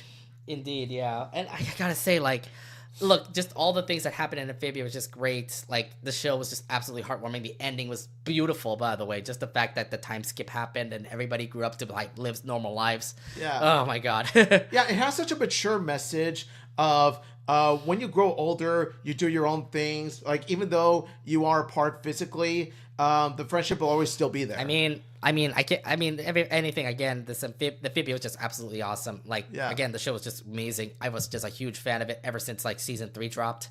Like, I was like dedicated when I was watching season 3. I'm like, oh my God, this is so good. Yes, Amphibia is awesome. Season 2 is best season. Marcy is best character. Oh my gosh, just you don't need to put all the best stuff here now, okay? But yes, Amphibia definitely is in the amazing category, so we put it over there. Absolutely. Right, next, we can't argue with that. Next up, Big City Greens. Now, I think that goes to amazing as well. Bingo bango, let's go. So you're an amazing as well, but it's not as amazing as Amphibia, honestly. Honestly, it's not as amazing as Amphibia, just because I get it. Big City Greens is awesome. You get to see Cricket and Tilly, you know, being silly and stuff like that. Not really big important stories happen in Big City Greens, but there are some amazing stuff that happened. Like, what was it? The Greens going back to the country, and now they both live in the country and the city. We got to see a lot of story timelines between what they do in the city and what they do in the country, and just amazing characters all around. Like, I'm a fan of Remy. I love Cricket. Tilly's awesome. You know, I'm just saying. I love Gloria. I love the Green family. You and Gloria, I swear to God. So, yeah. That's a little bit obsessive with Gloria. So, in terms of where you rank it, I have to say my views contrast yours because I would put Big City Greens even above Amphibia. Above? Really? Because Big City Greens is such a nice break from all these grand adventure storytelling stories. Yeah, but like, I mean, series. Maybe for me, Amphibia definitely like took me to my, like, it took my heart, man. Like, all the things that got impacted in the show. I mean, if you're a big fan of Van Boonshaw, you'll probably understand why I'm liking Amphibia more. Look at what she's done in the show. Come on, man. And if you know my admiration for Gloria Soto, you would see it's one of the main reasons. It can't just be Gloria. It cannot just be about Gloria. That can't be a right reason. It cannot be just about Anne. But then again, she is a protagonist. I mean, like, she's a protagonist, and like she was a freaking like leader. Like, tells like how great protagonists are in a show. You know. She did sacrifice her life, though. I'll give it that. Yes, like, exactly. I'm just saying, like, oh my God, like, Amphibia was just so impactful. I love this show more. But like Big City Greens, like, I'm waiting for your big moments and stuff like that, but they come and go. Like, when you defeated Chip Whistler, that was one of them. But then again, just a bunch of slice of life episodes that happen in there. It's all really good. I still say it's amazing, but I don't think it's as amazing as Amphibia. I would say for me it's the other way around, but I'll let you have this one because Amphibia was a grand story from start to finish. Mm-hmm. And plus, Big City Greens is still going on, and while it's still continue to go on strong, you never know if it's going to go uphill or downhill later on. But as of now, Big City Greens is still going strong. Amphibia has been strong from beginning to end. Yes, we're going to keep it that way. So Big City Greens definitely deserves it down there. Yeah. How about Big Hero 6 series? Big Hero 6 is a show that I've seen half of season 1, and I just, stopped watching it from there. So I didn't really get attracted when it comes to Big Hero 6. Like, the movie undoubtedly was a better opportunity there. Yeah. But I just feel like that series was kind of meh. Like, yeah, I know they wanted to continue what would happen in Big Hero 6 and stuff, and the animated series was all right, but I feel like it was okay. I think it was in the good category in my case. And I was one of those people that was so hyped over the idea of Big Hero 6, the series, because it would give character development to the rest of Hero's crew, like Honey Lemon, Go-Go, Wasabi, and Fred, especially. But I don't know. When I looked at it, I thought to myself, I kind of wanted more. Okay, so where would you put Big Hero 6 in this category? I say good. I say not bad. Say not bad? I think we can actually go and put it in that not bad area. Sure. It's kind of an average show. It's not really like a big show or anything like that. So, in the not bad area. So we put Big Hero 6 in not bad area. So that's where we're putting it. How about the Buzz on Maggie? The Buzz on Maggie, I haven't watched, so... I'll be the one defender to actually say great, because I actually liked the Buzz on Maggie. I was a huge fan of Maggie Pesky and all the adventures that happened. It's literally just a slice of life show about flies. That was pretty much it. And Maggie's a rock star. She loves playing guitar. She helps her brothers out. She helps the other fly? I forgot their names. It's been so long, by the way. But I just remember the whole show. I was dedicated, by the way. I was watching both seasons and then it ended. And I don't know why. I guess it got canceled or something like that. But Buzz and Maggie wasn't bad. I'm putting it great in my case. As for me, I'm gonna say haven't seen, but I'll let you take it. Fine. We'll take Buzz on Maggie to the great. Probably not as great as American Dragon Jake Long in my case. So this. But still great according to you. Yeah, so. I mean, also the other thing too, Maggie's voice actress is also Lynn Loud Junior's voice actress. Jessica DeSico. Yeah. Oh yeah. That's her first role. That's her first role. Yo, that's a nice fact. That was her first role, by the way. Really? So makes me want to see the series. I know. Bring it on Disney Plus. Dang it! I'm waiting for freaking Buzz on Maggie to be on Disney Plus. Blame it on Disney for not putting it on Disney Plus. Oh, yeah. All right. So we're going to go with the next one. I already uploaded it on our chart here, but Chibiverse. How about Chibiverse? Chibiverse is such a fun, huge crossover between different Disney properties. And while season 1 was a combination of many shorts, so it's a collaboration of shorts, this season proves to be something even more. I like how the story is more structured this time. So I like Chibiverse just because, well, I really do love what you said. I mean, it's the whole crossover series here and there. Just the fact that you actually have all of Disney TVA there, and they also are bringing old Disney TVA shows back. I mean, Kim Possible is in Chibiverse. You have American Dragon show up in Chibiverse.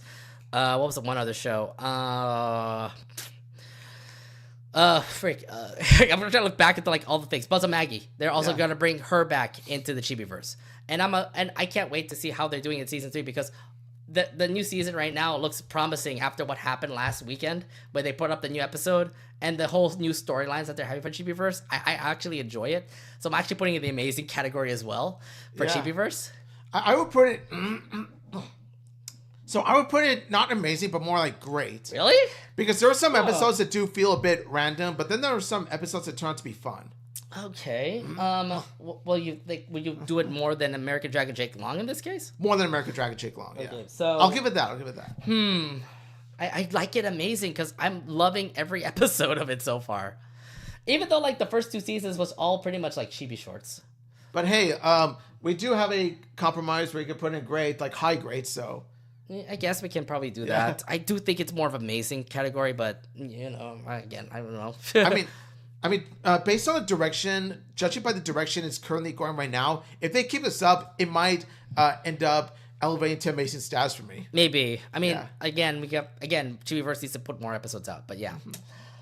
Oh man, they have the Barbarian. Oh no, Barbarian, Barbarian. Dave is amazing. How do you know the freaking song? Amazing spot. No, hell no. I'm not Let's go. I am not putting the amazing spot. I'm sorry. Dave is not a great character. He's fucking shy. He's hella scared. He's supposed to be like the protector of the family or something. No. I'm so freaking angry at him sometimes. No, I was saying that just to mess with you. I'm not going to go so far as say amazing quite. I'm going to say great. I was gonna put it not bad. Really? Yeah. Maybe lower than Big Hero 6 for sure. That is a justice, sir. If anything, put it in good to make it a compromise. No. I think not bad. I have so many fond memories of Dave the Barbarian. I am not a fan of Dave the Barbarian. It's one of those shows. I literally skip whenever it comes on Disney Channel. I skip it through. It's one of those shows I would constantly watch as a kid because I couldn't get enough of it. We got Dave the Barbarian, who's supposed to be this tough, broody barbarian, but then he's a wimp. Pussy, man. God damn. And then you got Fang, who is not a monkey, but she's definitely wild. I'll tell you that. And then, I'm very sorry, but like Candy being the princess and stuff. Uncle Oswitch is a funny old man, and then you got a dastardly evil villain, a silly piggy. Shuckles a silly piggy, and he manages to pull out some. I don't get it. One of the funniest villains ever. Look, it may be just because like I was already like in junior high watching the show, and I'm like I don't understand the jokes. But then again, back then all cartoons back then were like all fart jokes and stuff. And I'm like, I can't handle that one. It was not really attractive for me. That's why I was about to say worse, to be honest. So no, what I like about this show is how self-aware of how silly it is. Like the comedy is self-aware. There's even some fourth wall jokes that actually do work. Yeah, I just don't see it. I can't enjoy it. Okay, I put it not bad in my case, but like you want to put it in amazing in your case, so we're getting a compromise here. Probably putting it in the good section. It ain't the greatest series, but I would say it's only good. Barbarian, barbarian. Stop. I hate that song too. maybe a good theme song. I hate the barbarian. I thought it was clever, but like. The show was just not great. That show was not great, okay? Good jabbers. Okay. Pretty How about, good. okay, next, the 90s DuckTales. Now the 90s DuckTales I haven't seen. I've seen the other DuckTales show. You'll know we're re-ranking later, but as for the 90s DuckTales, I will acknowledge that it does have a special place. It did help elevate Disney Channel overall. So while I haven't seen much of it, I understand the significance of the show. I loved the show when I was growing up watching it, like, you know, flipping through Disney Channel and actually seeing DuckTales, and there was like so much adventures when it comes to Huey, Dewey, Louie, and even Uncle Scrooge. I'm putting it in the amazing category, to be honest. Yeah, and I'm not going to argue with it because it's, so you're going to be okay with me putting it in the amazing area. Yeah, go ahead. Okay, but like as amazing as Amphibia, I think better, I must say. Yeah, because it was a revolutionary cartoon series that like, don't get me wrong, like I'm a huge fan of Amphibia, but like the DuckTales 90s series is a classic to me. Like, it is. I love watching that show when I was a kid, and yeah, I gotta give it props. Like, it was definitely a very funny, really fun show. Mm-hmm. So yes, I want to give an amazing category for DuckTales, and at the moment right now it's on the top right now. But that doesn't mean to the 2017 DuckTales. DuckTales? Woo! Now, this is my DuckTales. This is the one that I've watched thoroughly from beginning to end. Okay, so where would you put that then? I would put that even above the original, to be honest, because really? There are a few upgrades that it does over. Okay, I get the it. OG. Like, there are some characters that actually do pop up. Like, what was it? Darwin Duck was in DuckTales. You even get to see the Two Caballeros was also in the new DuckTales. Not only that, but they even upgraded some of the DuckTales characters. Like, they did a massive upgrade on Webby. Like, rather than being this whimsical girly girl, she's this badass tomboy that wants to go on adventures. And Huey, Dewey, and Louie, in comparison to their OG versions, these three Huey, Dewey, and Louie brothers, they have their own identities. They're distinct identities. They don't feel like triplets. They feel like their own characters. Okay.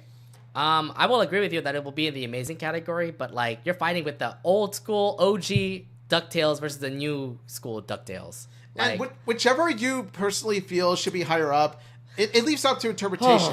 It's tough to predict, but both DuckTales are going to be in the amazing category for sure. Yeah. It's all a matter of which one outweighs the other. I mean, like, I get it. There are a lot more adventures in the new DuckTales series, and it gives up more of an attracting feature when it comes to the new adventures. So I will see what they'll meet here and actually say it is better than the original 90s DuckTales in this case. Yes. So we're going to do this. Put DuckTales right there in the amazing category. All right. So will DuckTales be surpassed? I don't know, actually, to be honest. We'll find out. Yeah, because to be fair, it's a lot. We have a long list to go, by the way, so I'm just saying. Emperor's New School. Look, Emperor's New Groove was a great movie, but then when you have Cusco go to school and go with Yzma and Cusco, this just feels like a really bad downgrade. Not only that, but I feel like they really derailed Cusco. Like you saw at the end of Emperor's New Groove, Cusco was kind, humble. He learned a lot from Pacha. It just feels like in Emperor's New School, he's back to being this arrogant prick that you saw at the beginning of the movie. But wasn't he also a prick in Cusco's New Groove? He only showed up a little bit, but I could totally see the arrogance in him. Like Kronk's New Groove, like Cusco, you can argue that in Kronk's New Groove, Cusco obviously didn't have much of a role comparison to the other two. And you can argue that in the beginning, he even said it's not his movie, it's Kronk's movie. But if anything, again, this is Cusco you're talking about. He is going to act like this. So, he did get a change of heart in the movie. Yeah. But, in this, he continues to be the emperor of the school or something like that. And I'm like, you went through an entire movie. You went through an entire character arc. In the whole purpose of Emperor's New Groove in the first place was to show the dangers of becoming what you were in the beginning of the movie, Cusco. I only watched only a few episodes and I just stopped. I just remember stopping. It wasn't really worth it for me to actually watch it. I just felt like it was a huge downgrade from Emperor's New Groove things that they were doing. Yeah, no, so, I'm sorry. And now, if y'all grew up with Emperor's New School, more power to you. But I'm sorry, this is a betrayal of Cusco's character. So where would you put it here in the Tiermaker? Honestly, I'm gonna say, I'm just gonna say, going from not bad to worse, because the reason I put it worse. The reason why I would consider not bad is because Kronk does have some funny lines here and there. Like Kronk is actually he's the funny guy. Thank you, Patrick Warburton. Yeah. But okay, fine. It should not be better than Big Hero 6 in this case. If not for Kronk, I would have put it in worst. So you're putting it not bad. It not bad right below Big Hero 6. Yeah, that's being too generous, by the way. Okay, fine. How about Fishhooks? Spoilers, I haven't seen Fishhooks. Have you seen it? To be honest, the people that were actually voicing in Fishhooks are probably in jail by now. Yeah. Just remember that the guy who was doing the one of the fishes was actually voiced by Morty from Rick and Morty. So yeah. But B Fishburne ain't bad. She's at least a nice girl out there. I watched Fishhooks. Well, it wasn't bad. It wasn't bad. I would say probably in the not bad category as well. Adequate. Yeah, I mean, it's pretty much fishes living through. By the way, Alex Hirsch was also in this show. By the way, so yeah, look how far he's come. He started. He didn't work on the show. He was actually voiced in the show. Yeah, as a clam. By the way, how far he's come. He started off by voicing a fish in the show. So I'll put it in not bad, but more right below Big Hero 6 in this case. Sure, go for it. I mean, some folks would probably say Fishhooks probably is right there, but yeah. There we go. Okay, how about the Ghost and Molly McGee? The Ghost and Molly McGee. Now, I would say amazing, but unfortunately, I don't think it's season amazing. 2. I don't think it's amazing. sorry, Molly McGee fans, but no. This would have been a time where I would have said amazing, but then the problems with season 2 gave me a huge slap on the face, Yeah. So, oh god, I just remember Molly McGee was doing great season 1. Season 2, absolutely huge downgrade because the episodes were just so random. I get it. Is it Ollie the problem? I don't think so. It's just more of the writing team just not even really doing a great job making focus on stuff. So they really rushed the end of season 2. They really rushed the end of season 2, and they even rushed the ending. I know, I understand why they did that because I just remember they faced off against Jinx in the ending, and then they ended it literally in the next episode. I'm like, oh, okay, this is how we end it, huh? Had that been the season 2 finale, and had it been stretched to 1 hour, it would have been the amazing cut. Yeah, that's what I was thinking. And another thing too is there's a lot of character shaming that happened in the show. I'm sorry, but you didn't put any emphasis on on characters like Andrea, for example. She only just got off her phone and that was it. Oh, really? That's it? Can we have more development on her? What about her relationship with that one girl? Oh my god. We could have had Andrea as a ghost. She could have been part of a ghost team. Yeah, that too. But then she just was nowhere to be found. She was pretty much like randomized in the group in the Ghost of Molly McGee. So it was so disappointing just to watch the second season. But there were some good things to come out of season 2 that made it stay great, but not in a good tier, but actually great tier. Yeah. For one thing, there's some episodes that stood out to me, like Libby with her estranged dad. I know that one too, yeah. But I do say it's probably in the great category, but like, is it that high of a great? I feel like it's probably... Oh, and also June Chen. June Chen, yes. Let's go. But I'm like, where could it be in great? Like, I feel like it's below Chibiverse in my case.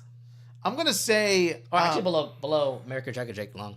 I'll say between Chibiverse and Jake Long. Oh, you thinking over there? Okay. But it's up to I agree. No, I agree upon that. Because I was actually debating if it was actually better than Jake Long, but I guess in this case, it's kind of like a flip between both of them. So I say... At least Ghost of Molly McGee, they kept their character design animation consistent. So, yeah, Ghost of Molly McGee will put that right below Chibiverse in this case. So, there you go, guys. Oh, this one's going to be huge. All right, going straight to the A. Yes. We're going straight to the A for this Amazing. one. Already surpassing DuckTales. Both DuckTales shows for me. All right. Already so surpassing obviously, DuckTales shows. Gravity Falls. You already know how big it was on Disney Channel, so I must put it in Amazing too. And of course, you already know how huge of a fans we are of Gravity Falls. I think it surpasses everything right now. Everything right now. Better than DuckTales, better than Amphibia, better than Big City Greens. Oh, absolutely. Look. If it wasn't for Gravity Falls, we would have not had Amphibia, not had Owl House. Yeah. You know, all these other cartoons that popped up. And it was thanks to Alex Hirsch and this amazing cartoon that he made. I know some people will argue that Phineas and Ferb was the real game changer when it came to Disney shows. And while I do respect that, but I'm going to say Gravity Falls was the real game changer. Yeah, I think it definitely was a real game changer. Because remember, like back then, the old 2000 cartoons, the only things that were kind of populating back then were Kim Possible, Proud Family, American Jack Jake Long replacements. And then what happened from like 2006, from like the late 2000s all the way to 2010s? Nothing, right? Yeah. I think maybe Star versus the Forces of Evil, but no, like, oh my god, there was nothing until Gravity Falls came up, and that was a huge game changer that brought Disney Channel back to the map. And before Gravity Falls, most of the Disney Channel shows, I say most, were really kind of random and episodic. There was no grand story to build up. I think, yeah, that is true as well. Again, Gravity Falls does deserve its praise. It definitely is in the amazing category for sure, and it definitely is on top right now. Like, right now, my number one Disney Channel show is Gravity Falls. So, yes, same here. But we have more to go through, so we have to debate on this, you know. But yes, Gravity Falls currently in the top spot, hands down. So many good memories with it, including cosplay, rewatching reruns of shows, all around. Yeah. Buying the merchandise. Oh, I guess we bought a lot of merchandise from them. Yes. Next up, how about Haley's on It? Haley's on It. Oh no. And the main reason why I hate Disney right now. How could you screw with Haley's on It? Why? Okay, Haley's on It with just one season. I'm like, and it was starting to get good, by the way. Like, it was very slice of life for sure. It's just that the whole futuristic thing that happened in the show obviously confused all of us. And obviously now, after what happened at the end of like, at the end of season 1 of Haley's on It, kind of tells us like, oh my god, we want more, but they canceled the show. And I'm like, are you fucking kidding me, Disney Channel? It's heart-wrenching, not just for the fans, but also the creators who worked on the show. They really put their heart and soul into it, and you left it on a cliffhanger. You left it on a cliffhanger, and I felt that was like so disappointing. I really wanted like more Haley's on It, because I started to get more and more focused on like who Haley is and who, what was it, Scott Denoga is, and like the characters are all lovable, to be honest. Like, God. Becker Denoga. Yeah. Oh my gosh. Just again, for Haley's on It, unfortunately, they did cancel the show. But I do have to say this: it's in the great category of me. Yeah. So would have been amazing had the story continued. If the story continued, yes, it would be in the amazing category. But at the moment, it's probably standing in great. Yeah. For the record, it's not the show's fault in any way, shape, or form. It's the studio's fault. Okay, yeah, I know that. We all know that. Everybody knows that freaking Twitter, okay? So Haley's on It, I think, should be probably below Ghost of Molly McGee in your case. I definitely want to say because Ghost of Molly McGee also got cut short, but then when season 2 hit, it kind of went downhill. And again, I'm not. So you think Haley's on It is better than Ghost of Molly McGee? I mean, I would agree with you if you say so. I mean, they both have similar problems in which they have a will they, won't they, which got a bit aggravating in some parts. And plus, their stories felt incomplete in their different ways. So I'm gonna say it's debatable. So where would you put it? If you were going to be sit in a situation where you have to put Haley's on it in between, like above or below Ghost of Molly McGee, where would you put it? Ghost of Molly McGee above, Haley's on it. Oh, okay. Personally. Okay, I'll agree with that too, by the way. So yeah. Haley's on it right below Ghost and Molly McGee. That's what Omid said, and I'll agree with it too. Okay, what about Hamster and Gretel? Hamster and Gretel, I haven't seen much of it, but it is another one of Dan Povenmire's works, and I do respect the man, so... I do like how Haley's on it is rolling right now because there is a story that is in Haley's on it right now. But again, it's not really attracting me a whole lot compared to like Phineas and Ferb before.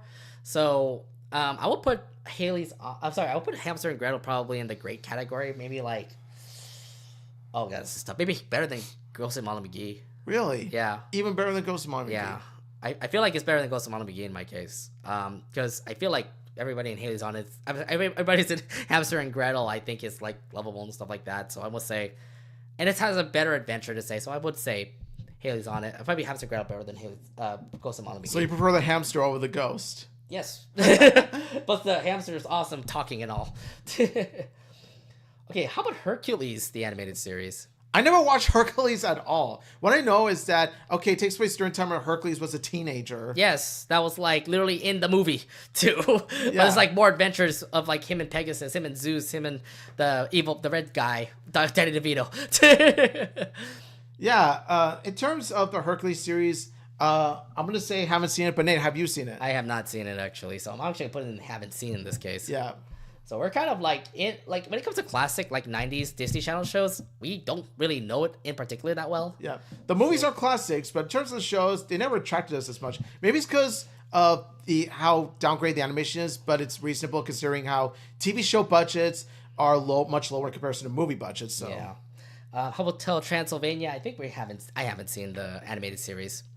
Neither have I. Haven't seen it. I'd probably say haven't seen on that one. All right, how about Kick Buttowski? That was on Disney XD. Kick Buttowski, you'd be surprised to know I haven't seen it. You haven't seen it either. I would probably put in haven't seen either. I'm sorry for Kick Buttowski fans, but no, I haven't seen it either. So yeah, I'll put that there. Okay, what about Kif? Kif. It's gonna be I'm gonna say. Well, okay. So to be fair, like Kif has been very slice of life. Yeah. Obviously, there wasn't really much of a story. It's pretty much animals in Tabletown. Much like Big City Greens, Kif is a nice break from all the grand adventure storyline shows. It's a cute little slice of life animal show, and that's why I love it. I think I'll probably put Kif in great, but like, it's kind of in the border of amazing, to be honest. Yeah. Yeah? I'm going to say above Chibiverse for sure, but below Big City Greens. Okay. Oh, man, it's going to be tough because I kind of feel like it's probably in that amazing category, like a little bit in the amazing category. Yeah, I think it's almost as good as Big City Greens because the two are slice of life stories that we can relate to. I feel like Kif definitely deserves great, but like... Maybe like in second season. Look, the whole Lord of the Ring Light, that's the new one that came out yesterday. And apparently it was good of a freaking parody of Lord of the Rings. Yeah. So if that actually is pretty epic, then I might put it in the amazing category right now. Sure, like I'm not going to argue with amazing. But put it in amazing. I think Kip does deserve the amazing category, but probably below Big City for sure. Oh, so. I'm definitely below Big City. So yeah. Okay, I'm going to change it here. I actually put it in great, but yes. Kip definitely deserves the amazing category, I think. Come on. Kim Possible definitely got to be amazing. Sorry, KP. Yeah, I'm not undoubtedly in the top for sure. Yeah, I have nothing to apologize for because much like DuckTales 90s, it's a show I haven't seen much, but I do acknowledge its impact on Disney Channel. Like, I acknowledge how strong it is. I think if anything, this was the first like cartoon that like one of the first cartoons that had like female characters as leads. I know like Little Mermaid is one of them, but like. I know when Kim Possible came out, oh my god, it's a teenager who does spy things here and there, and she does awesome acrobatic stuff here and there. Like, look, I was in high school. I love the show. I remember watching it like daily whenever it comes on Disney Channel. And yeah, every episode's just been great. So I must say it definitely is in the amazing category, and I feel like it's actually better than the DuckTales to me. Really? Like which show? Older or newer? All of them. It's better than both? I think it's better than DuckTales. Really? Yeah, I feel like it's better than DuckTales. But then again, it was me like looking into like the future. Like I'm growing up. I started to like how cartoons are just like this. So Yeah, I mean, DuckTales is great as it is, but I feel like Kim Possible definitely deserves to be on top as well. I'm actually surprised that you're not arguing. I'm surprised you put it over Amphibia even. Because Kim Possible Kim Possible is definitely better. Kim Possible is better than Amphibia. Or... Actually, no, let me think about it again. Make me think about it now, because I remember DuckTales also was good. He's in a dilemma. I'm in a dilemma right now, but I'm just saying, like, should I really put it under DuckTales? I feel like it should, because I know it's better than Amphibia for sure. Yeah. Especially the fact that, like, the whole thing about Kim Possible is that the story was actually good, because, like, spy stuff here and there. Oh, wait a minute. Then the movies come out. Then that was very great. Then I was so focused on the final season of Kim Possible. Then I'm like... Please don't break up. Please don't break up. Please don't break up. I heard about how it. I heard about how it concluded Kim and Ron's romantic story character arc. Yeah, and it also did lead up to Shigo and Draken actually having a relationship, which I thought was out of this world. But to be fair, if you're kind of partnering up for 3 seasons, it kind of makes sense. So I'm actually gonna put it below the DuckTales series. Yeah, I was thinking like, wait a minute, DuckTales a little bit really impactful in my brain. So I'm putting Kim Possible literally right above Amphibia in this case. Yeah, sure. All right, how about Lilo and Stitch? Chucky Baba! Yes! Lilo and Stitch, the series. I grew up with not just the series, but also the movies and the entire franchise as a whole. I lived and breathed Lilo and Stitch when I was a kid. And when I look back on it, it's a heartwarming series, albeit a bit repetitive, but... Kind of repetitive, right? Each and every episode contains different experiments that Lilo and Stitch have to catch. They all serve a purpose. They all have their own powers. They all have their own true place where they belong. And it gives out great messages about family and all that. Ohana. So with Lilo and Stitch's series, I know that most Disney Channel shows based on movies don't turn out that great, but this is a rare exception. I'm going to put this amazing. You're putting it amazing? I'm putting amazing. You made it amazing? No. I'm putting it in great. I was going to put it in great because, like, yes, it was very repetitive. The only thing that I cared a lot about was the fact that they collab with many other Disney TVA properties. Like, Lilo and Stitch collab with Kim Possible, with The Proud Family, with Recess, and what was the last cartoon? Kim Possible, Proud Family. Oh, American Dragon. American Dragon. Yeah. Now, see, if the best part that was the only best part I liked about it, to be fair. Then you haven't watched enough of this series. Yeah, I haven't watched enough for sure. But that's why I'm putting it in great right now. I don't think it deserves amazing at the moment. Maybe this is just me, like, with my nostalgia glasses. But where would you put it in amazing in your case? Even above Chibiverse. Above Chibiverse. So, really? So it's like underneath Kif in this case? It's, like, story-wise, quality-wise, I would say...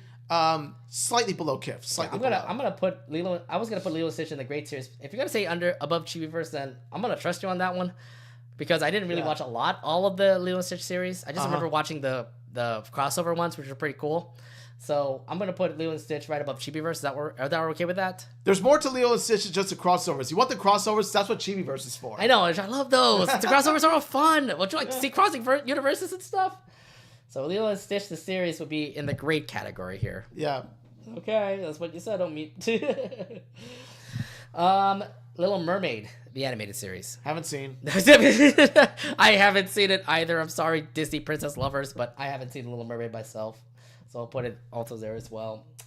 How about Milo Murphy's Law? I haven't seen Milo Murphy's Law. Have you? I vaguely remember it. I was gonna put it don't remember, just because like I remember Weird Al Yankovic was a part of the show. Even Sabrina Carpenter, by the way.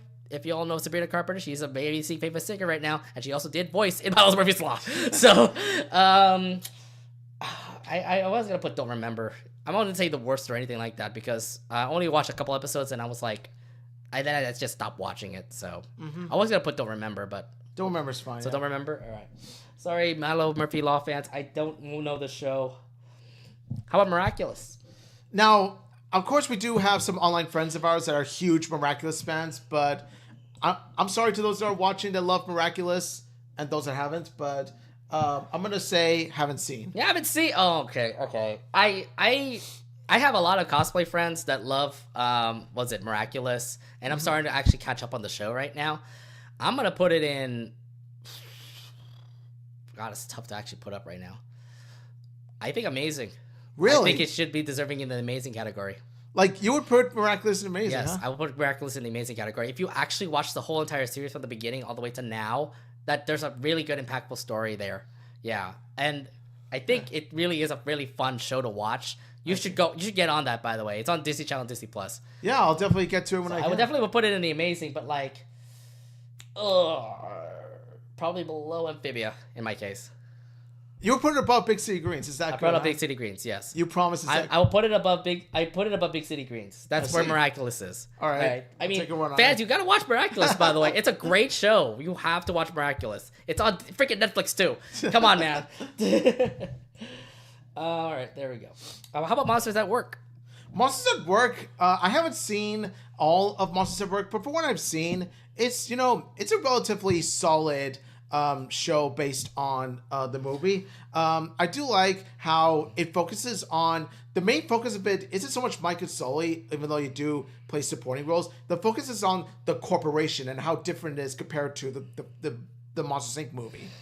I mean, if anything, remember, this is Monsters at Work. This is pretty much what happened after Monsters Incorporated, after the movie. So it's pretty much have Mike and Sully literally running like how Monsters Inc. is, but you have a bunch of other co-workers that are working in Monsters Inc. as well.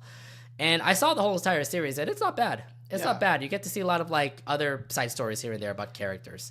So I would say probably great in this case as well. Yeah, maybe great in the average area in my case. I would say I'll take your word for it and have you put it in great because it is that solid. I think I'll put it in great, but probably like below Haley's on it. Yeah. So that's where I'm putting that's it. That's just on me for not being caught up on it, but from what I've seen, yeah, it is relatively an enjoyable show. Right. So we'll put Monsters at Work right here. Cool. Oh, the next person is this girl. So Moon Girl and Devil Dinosaur is the next one. Amazing. Amazing. Okay. Definitely amazing. I don't see any bad thing when it comes to Moon Girl, Devil Dinosaur. I don't know what Marvel did and Disney TVA did, but they did an amazing job of representing Moon Girl, Devil Dinosaur. Oh my god. Oh yes. It's amazing. I know the animation style and how it stays true very to the like comic Spider-Verse, man. From the way I'm seeing the animation style, it's like very comic book like and stuff. It's 2D comic book version of Spider-Verse, yes. Yeah, it does very taste like Spider-Verse to say. Also, the other thing too is like the other references of other heroes as well. Like you have Shield in the show. You have Captain America in the... You also have Wakanda. Yeah. Because you have one of the Wakandans coming to visit. So you're having a lot of Marvel ties when it comes to the show, and I'm liking it. I'm liking the show so far. Season 2B is supposed to come out real soon. Let's go. I know, yeah. It's supposed to end Moon Girl Devil Dinosaur, but oh my god, like this show is absolutely amazing. But to put it in the amazing category, that's the problem now. Yeah, it's sort of debatable because Moon Girl Devil Dinosaur is that solid. Each and every episode is a blast. So, where would you put Moon Girl Devil Dinosaur then in this case? Do you want to put it? Do you want to put it in between DuckTales and Kim Possible? No, just kidding. Maybe. I'm not gonna lie, maybe I might actually do that. Yeah, because Moon Girl definitely is up there. I mean, maybe below Amphibia. That was what I was thinking about actually. Below Amphibia. It's adequate enough, yeah. So you're perfect. You will say that too, right? Below Amphibia. Well, Amphibia. Okay, that's weird because like Amphibia does have its like sporadic moments of like size of life and story, but then like Moon Girl is just all story. Yeah, I'm gonna say while I do prefer Amphibia, I do see why you would put it above Amphibia. Yeah, I feel like it definitely is in between Kim and Amphibia in my case. And another thing too, another great strength of it is that it doesn't throw in Marvel Easter eggs just for the sake of it. Each and every Marvel reference serves as a purpose to the story. So we'll be okay with where we're putting it at right now. Kim Possible, right in between Kim Possible and Amphibia, right? Yes. Okay. So we're agreeing with that, by the way. Moon Girl, Devil Dinosaur in between Kim Possible and Amphibia. Like, now I'm looking back at all the shows, and I thought Amphibia was going to be number 1 or number 2, 3, or in the top 3, and I'm like, oh, wait a minute. These cartoons were also from Disney TVA. Whoops. There are a lot of other cartoons better. Oh, sorry, that's Brandy Mr. Whiskers. The Moon Girl, Devil Dinosaur. There we go. All right, next, Brandy and Mr. Whiskers. Brandy and Mr. Whiskers. I'm sorry, Mr. Whiskers. Yeah. Oof. Look, it's if you ever watched the show, it's pretty much a dog and a bunny literally trapped in the Amazon jungle. I mean, I have it's one of those shows that I did watch when I was a kid. I thought that it's pretty mixed. It's pretty mid, where it's like even as a kid, I thought. No, I'm not really a fan of it just because Brandy sometimes is a freaking jerk, and Mr. Whiskers is like a freaking slob, and sometimes I don't like both of them.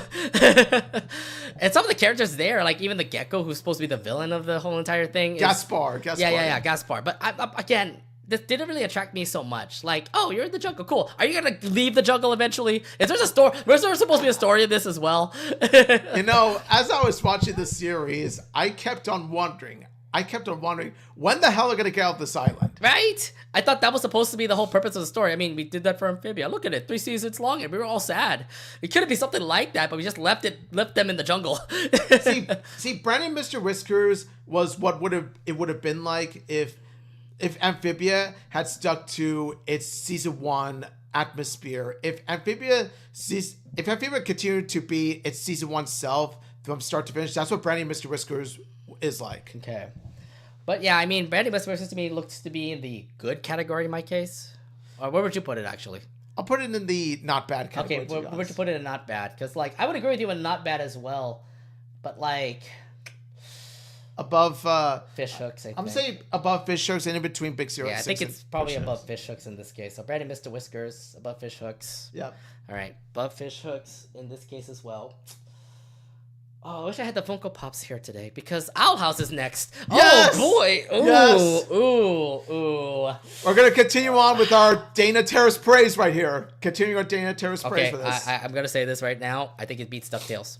I think it beats DuckTales. Owl House definitely is better than DuckTales. Yes, it does. Yes, it does. Like, everything in the Owl House is so good. Like, if I look back at, like, all the episodes that I've watched, I'm like, how did I love every character in the show, actually? Everything about the Owl House is so powerful. It's so epic. And it embraces the LGBT community. Yeah, I mean, well, Amity and Lumity for Lumity life, is so baby. cute. I mean, the fact that Amity ends up actually being a better character than we saw her in the first season. Like, we all thought she was a huge ass jerk in the first season of Owl House. And then she started to get better and started liking Luz, and I'm like, oh my god, this is actually pretty cute. From enemies to friends to lovers. You know, I love it. And the fact that, like, in season 2 and season 3, like, they emphasized more on Luz and Amity's relationship, and I thought that was so cute, especially the whole part where Luz reveals that she's bi. And I'm like, oh, okay, this is absolutely amazing. The Cry Keeper and the Kiss Bird. Oh my god, yeah. Everything in the Owl House is just absolutely adorable. I love the show to, like, death to say. That's the reason why I collect a lot of stuff with Owl House, just like Amphibia. Even if it was cut short, it at least gave us a satisfying ending. It ended really well, even though most of them have been montages, but it ended really well. It at least ended well. You could say that. So yes, I think Owl House beats DuckTales, guys. Yeah. I think, if anything, yes.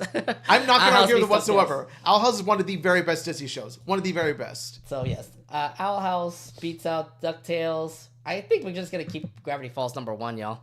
I think that's how it's going to be. All right, next up, Phineas and Ferb. Okay, Phineas and Ferb. Wait. You have to probably give it praise because right now they're having a new season coming out soon. Bit of a hot take, but I know Phineas and Ferb is as You have to look back at, like, the legendary things that they've done. I mean, you got Perry the Platypus, Dr. Doofenshmirtz, you have the Phineas and Ferb doing their things every day. Now, here's the thing. I acknowledge Phineas and Ferb was a huge milestone for Disney Channel. It helped transform Disney Channel to what it is today. And I will acknowledge that the characters are actually quite charming for the most part. The music songs are quite catchy. But I'm sorry, Phineas and Ferb, I'm not going to even consider it great. I would consider it just good. What? I'm sorry. That's a huge hate take. I was going to say great on that show. The problem with Phineas and Ferb is that the plot is so repetitive. No. It's amazing too. It's been legendary just because of how impactful Disney TVA was. Because of them, like most episodes, it's Gravity Falls and Phineas and Ferb, undoubtedly. Like, they're the ones that actually lifted up Disney TVA in my case. I gotta put it in amazing, actually, probably like below Kim Possible. The problem I have with it is that, like, the storyline is so repetitive. Like, for most of the episodes, it's so repetitive up to a point where it feels predictable. But I mean, like, either way, even if it's repetitive, I mean, like, some people probably will hate it. I understand. You're the one people that probably hate repetitiveness. But, like, it's still wholesome and joyous. The characters are still likable and stuff. Even, like, the movies that they have are also pretty good. I mean, the Across the Second Dimension was also pretty sick. Like, look back at, like, all the things that they've done. Even the whole freaking, like, crossover with Marvel was something that I never expected. There are a few There are some episodes. There are actually some episodes here and there where I thought, okay, they did something different with that. That's why I like it. For example, the Comic-Con episode. Yeah, exactly. See, I'm telling you, like, there's so many good episodes. The Comic-Con episode was amazing just by the fact of how it captured... I do not agree good. I do not agree good. I do not agree in the good category. I would prefer it probably in the amazing category. Like, yeah, I say high. It definitely is in the high amazing category. Like, if you're putting it low, then we're probably putting it like really low in the amazing category or something. You want to put it in great at least? Where in the great then? Higher than Lilo and Stitch? I'm gonna say. No, I'm gonna say. It does. In between. Kif is better than Phineas and Ferb is better than Kif. I mean, Phineas and Ferb is better than Big City Greens. Okay, I'll be fair and say in between. You want to say in between Lilo and Stitch series and Chibiverse? What? Even better than that. What the fuck?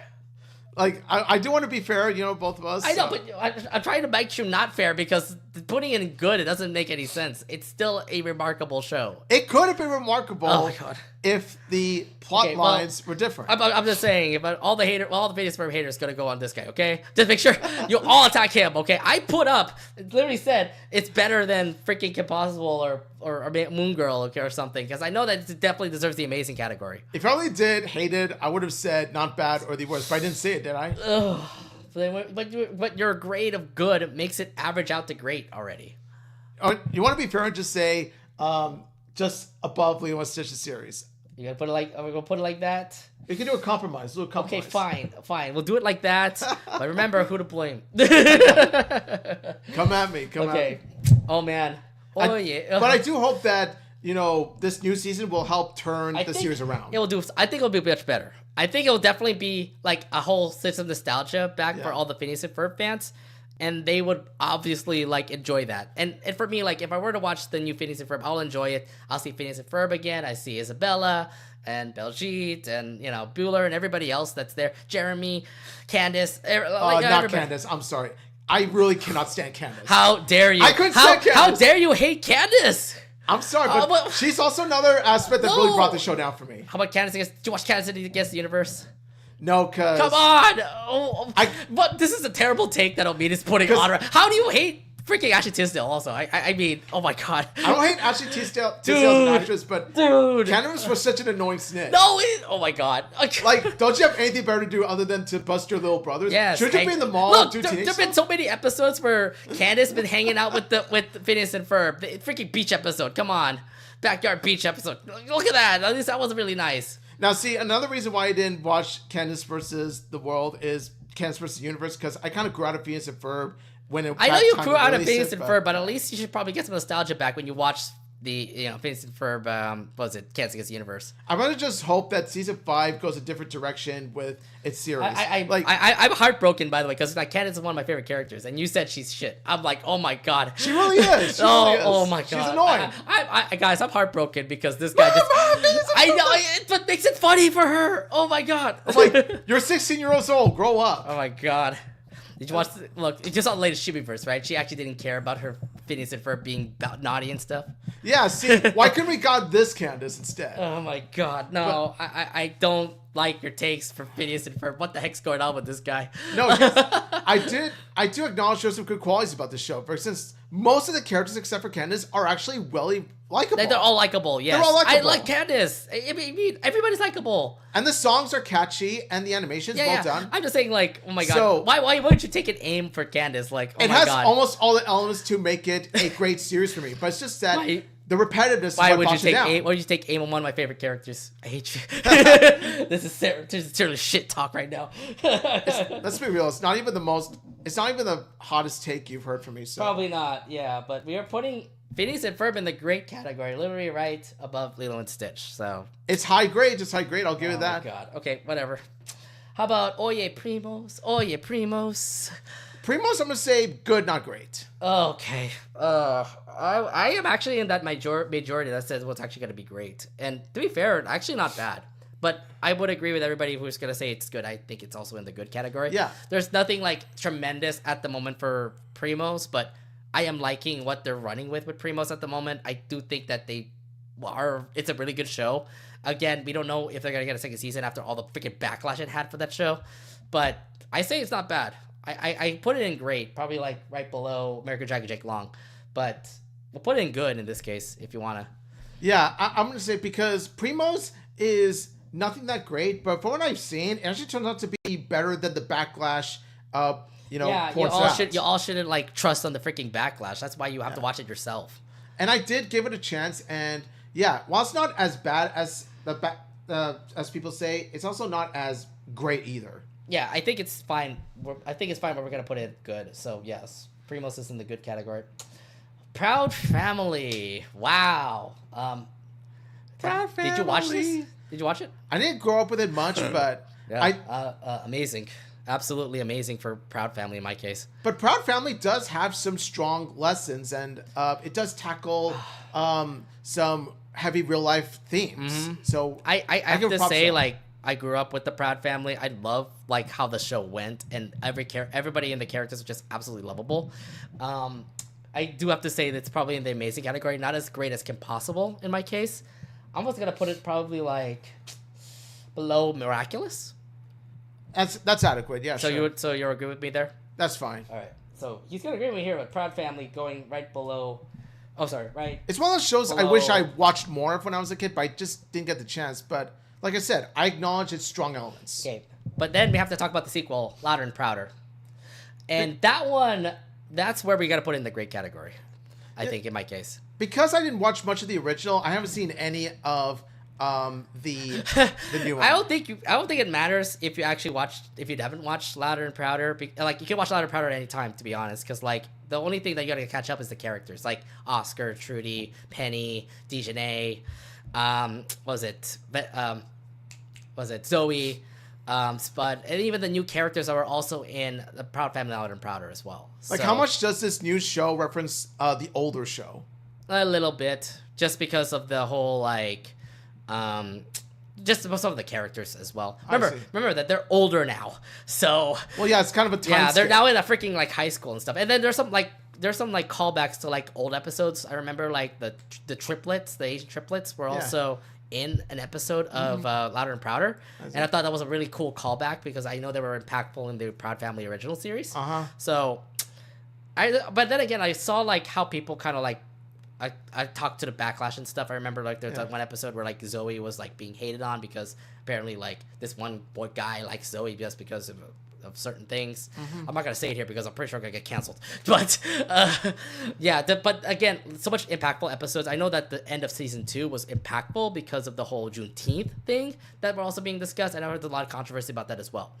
So that's why I'm putting it great, just because like maybe they didn't really tackle it well. And I do think that they kind of didn't. I don't know. I mean, like, I'm kind of like flowing with whatever people are saying, but I do say it's in the great category. Probably, that's a tough one actually, where great is. That's probably below Haley's on it, honestly. Yeah? Yeah, I think so. All right. Because I feel like Haley's on it's a little bit better, so. Yeah, we'll put it right there. Proud Family. Oh, sorry, that's not Bosses at Work, my bad. Haley's on it. So I think right there would be a perfect spot. Yeah. All right. How about the Replacements? The Replacements, I remember you were huge into that. I'm a big fan of that, for sure. I was a big fan of that. Yeah, you even made some music videos based on that. I know. I remember that. That was my old time back then. But no, The Replacements was a really fun show. Very slice of life. It pretty much talks about Riley and Todd being foster kids.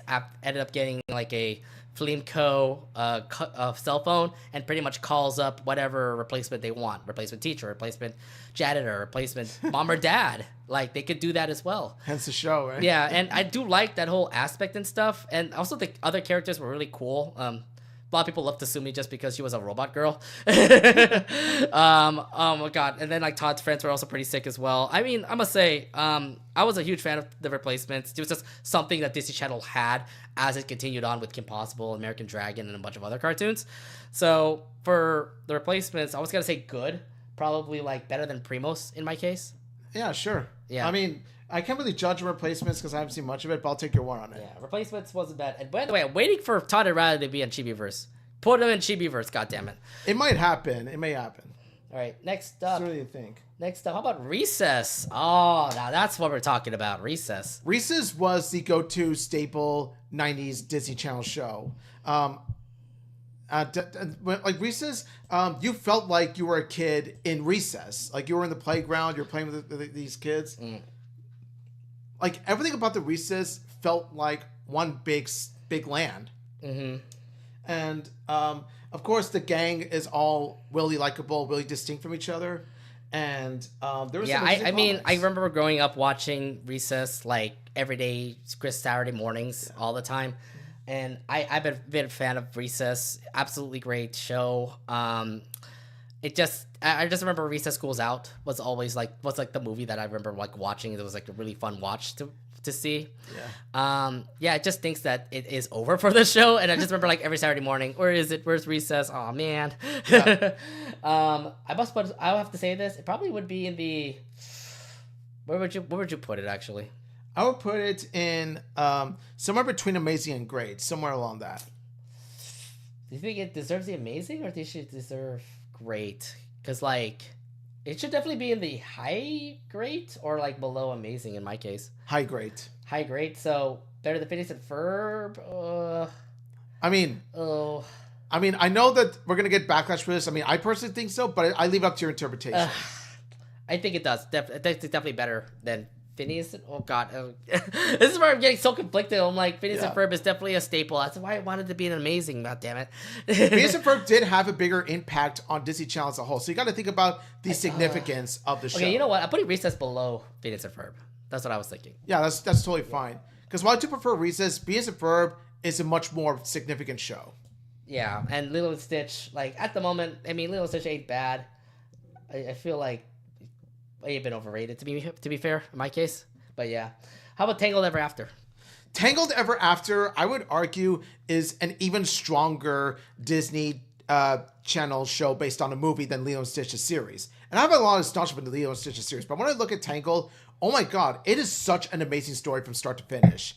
Like everything in season one, everything in the seasons just comes together, and it gets more and more epic as the show evolves. I just know that there's brand new characters in Tangled Ever After, and honestly, I haven't watched the show, so you would be the one to actually put where you want to put it. I want to put it in the amazing. You're putting it amazing. It's that good? I can argue that it is the. I have no judgment, by the way, guys. This man is just putting it in the amazing category. It's a much better Disney Princess sequel, ironically better than any of the Disney Princess sequel movies. Okay, then where would you put it there? If you said amazing, where would you put it? I'm going to say... yeah. I'll say in between Amphibia and Proud and Miraculous Ladybug. Oh, is that high? It's that high because it handles the lore really well, which is really impressive. So I haven't seen it, but this man is literally saying Tangled Ever After is better than Miraculous under Amphibia. I haven't seen it, so I wouldn't judge it for myself. Yeah, I mean it's one of the shows I definitely recommend. All right, next up, Star versus the Forces of Evil. Oh no, I mean, I can't say much about it. I think it deserves to be. You did so well in the first 2 seasons, but look where you ended up starting season 3. Like in the last 2 seasons, you kind of went. Pfft. Oh my God, the Starco is what killed it. I'm sorry, but the moment you made Starco to ship, you automatically killed any chance of it being amazing or even great. Oh man, it was promising for a show, and then you did kind of ruin it after the 3rd season. I remember the 2nd season where Star and Marco actually confirmed that their relationship, and then when 3rd season hit, she went back to Tom, and I'm like, no, we don't want this kind of stuff. Like I was a Starco believer throughout the entire series, and then it all went to crap literally around season 3, season 4. And from what I've seen, like I was one of those that argued, you know what? Maybe Star and Marco are better off as friends, and well, you should have stayed that way given what we saw. I was such a believer of Starco. It just stinks that Star had to go with Tom again. I'm like, Because I thought Tom was like your enemy, or just not your worst. He's not like your worst boyfriend or something like that. But then you worked it together. I'm like, oh, this is gonna be awkward. Because seasons 1 and 2 was doing really well. It was running really smoothly, and it was basically about Star and Marco working together to fight these monsters as a team. They worked together as friends, but then the love triangle happened, which I swear I hate that cliche. Yeah, I hate that so much. I hate that trope so much, and everything just fell apart. It's like, Star, you could have ended up with Tom, and Marco, you could have ended up with Kelly. It would have been fine. Yeah. But then also, like, so many other relationships also happen too. Remember Marco and Jamie? Yeah. Oh, sorry. Jackie Lynn Thomas. Jackie Lynn Thomas. Yeah. And then Jackie turned out to be bi. And I'm like, oh, okay, this is actually fun to see that too. See, I'm proud of Jackie Lynn because the way they ended her character arc was infinitely better than anything else they did in Star versus Season 4. Yeah, I mean, it was so disappointing that I actually was going to put it in the good category. Yeah. Were you thinking about the same thing, or? Honestly, I'm thinking about in between good and not bad. Really? That bad? I was actually going to put it in the high good category, like in the replacement, like right above the replacements in this case. I'll give it this. It's more ambitious than replacements and Primos and Day of the Barbarian. So I think it's better off in the high good category in this case. Okay. It could have been great. It sucks. It could have been great. It sucks to put Star versus the Forces of Evil there, but it's in the good category considering how bad the freaking story was and all. But all right, we're on to the last 5 shows, so let's talk about Stugo, which I haven't seen yet. I haven't seen. Oh God, we haven't seen it yet. No, I haven't seen it yet either. Like, I saw the freaking first step, like the pilot or the sneak preview. Yeah, and it wasn't promising, and like, it's promising, it's good, but like, I need to see more, and I feel like there is a story in that particular show. I was gonna put it in great. I was thinking about putting it in great, but again, I'm gonna be honest here. I haven't seen it yet, so yeah, we haven't seen it. It's too new. It just came out, so we're gonna put it in the haven't seen category. Oh, did Tarzan have an animated series? Yeah. I actually didn't know until recently. It's like, yeah, apparently Tarzan did have a series, which I haven't seen one bit. So I'm gonna say I haven't seen. So yeah, I haven't seen it either. I just remember like Tarzan hanging out with Jane and everything. So Tarzan, I'll put that in the haven't seen area as well. Weekenders. Haven't seen it either. Haven't seen it either. Actually, I will actually put out Don't Remember, just because I just remember watching a little bit of it like back in the 1999 2000s era, but no, I haven't actually seen it. So I guess we'll put in haven't seen in this case. Sure, right? Yeah. All right. Wander Over Yonder. I haven't seen much of it. I've seen about 2 to 3 episodes. I haven't gone around to watching the rest. I haven't seen the whole entire show, but I think it's like not bad of a series. I heard a lot of people were big fans of it. Yeah. And it's Andy Tarkovsky, like, one of his shows. I know, yeah. It's Gendy's shows, so.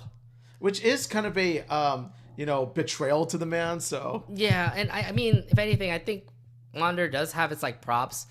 Although I wasn't, like, a big, like, watcher when it comes to Wander Over Yonder. So I would say probably Don't Remember in my case. Yeah. Oh wait, was it Jenny Tarkovsky or Craig McCracken? Craig McCracken, mate. It was Craig McCracken. I don't remember. Was it Craig or Jendy? I forgot. It was either one of those two. Yeah, but either way, it's sort of a betrayal to my childhood self because I grew up watching Craig McCracken. I grew up watching Jenny Tarkovsky. So should we go for what? Seen. So haven't seen.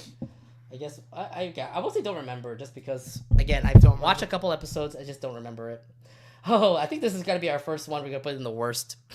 Zombies, the animated series. I thankfully haven't seen it. Never will. I'm sorry, but I am not a fan.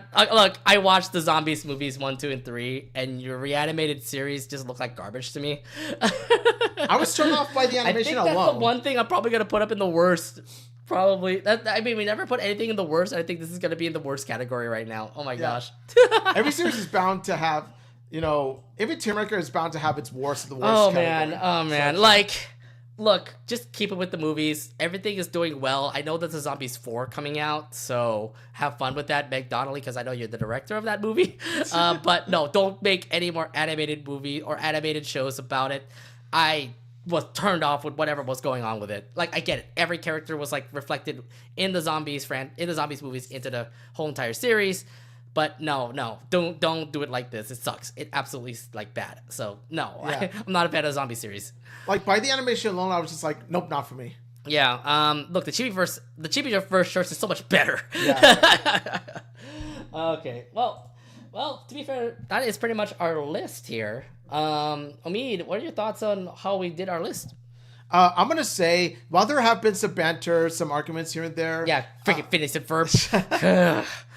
I would say for the most part we handled this well. I mean, of course, there were also debates about where to put in each, but I would say that most of these anime shows are where they belong. I think they all deserve where they belong. Obviously, some big debates with when it comes to like Moon Girl, for example, being higher than DuckTales, or me picking Kim Possible over DuckTales, and I'm like, but DuckTales has been such a legendary like show, like I can't really beat it out when it comes to Kim Possible.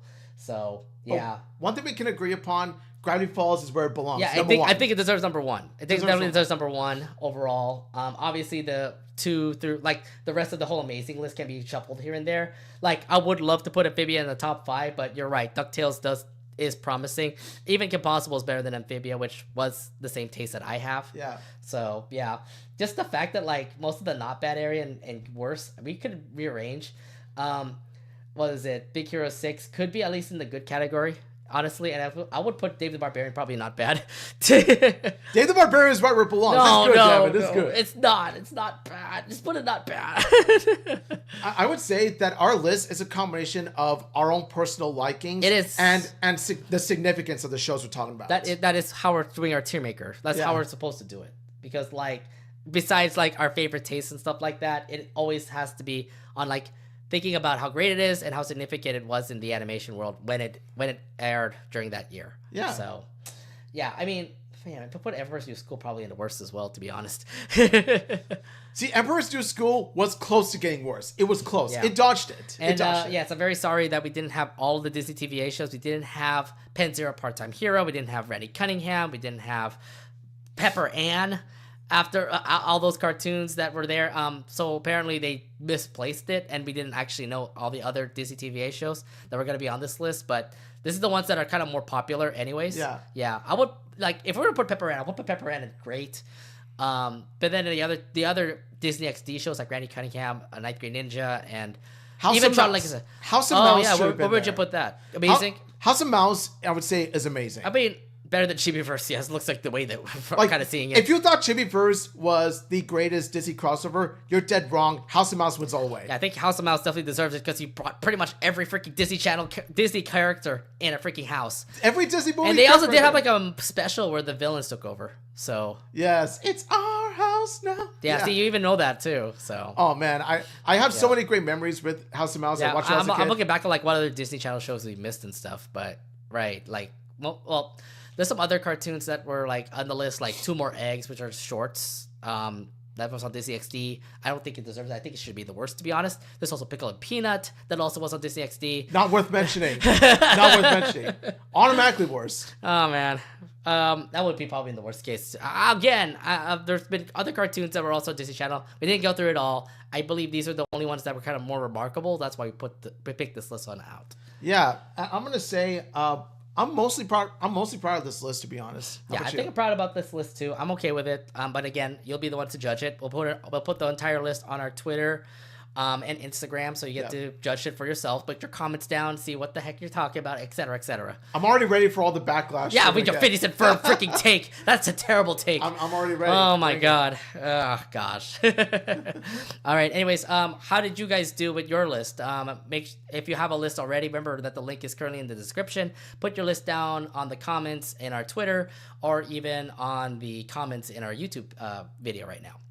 But yeah, that's pretty much it for our episode of the Anination Podcast. We're back in the studio. Yes. Every Wednesday here on, YouTube. After a long 2 weeks, it's good to be back, Yeah, it's great to be back, indeed. Remember to like and subscribe to our YouTube channel, like the video, subscribe to our YouTube channel, hit the bell button to be notified when it'll be coming on next. And below our screen is the social media sites that we are at on Instagram and Twitter. We are still working on our Blue Sky, but I'll let you guys know when we'll put the Blue Sky link on. And so we just want to say from the bottom of our hearts, thank you all so much for watching. Thank you all so much for listening. I know that 2 weeks was a bit of a stretch, but hey, at least we're back making contents for y'all. So yeah. All right. Well, that's pretty much it for us here. Thank you very much for checking out the Anination Podcast. We'll see you guys next Wednesday. Have a good day. How to say why? I'm like pointing at like the screen now. Day. Have a good day. Seriously, Phineas and Ferb. I'm not saying it's bad. I ain't saying it's bad.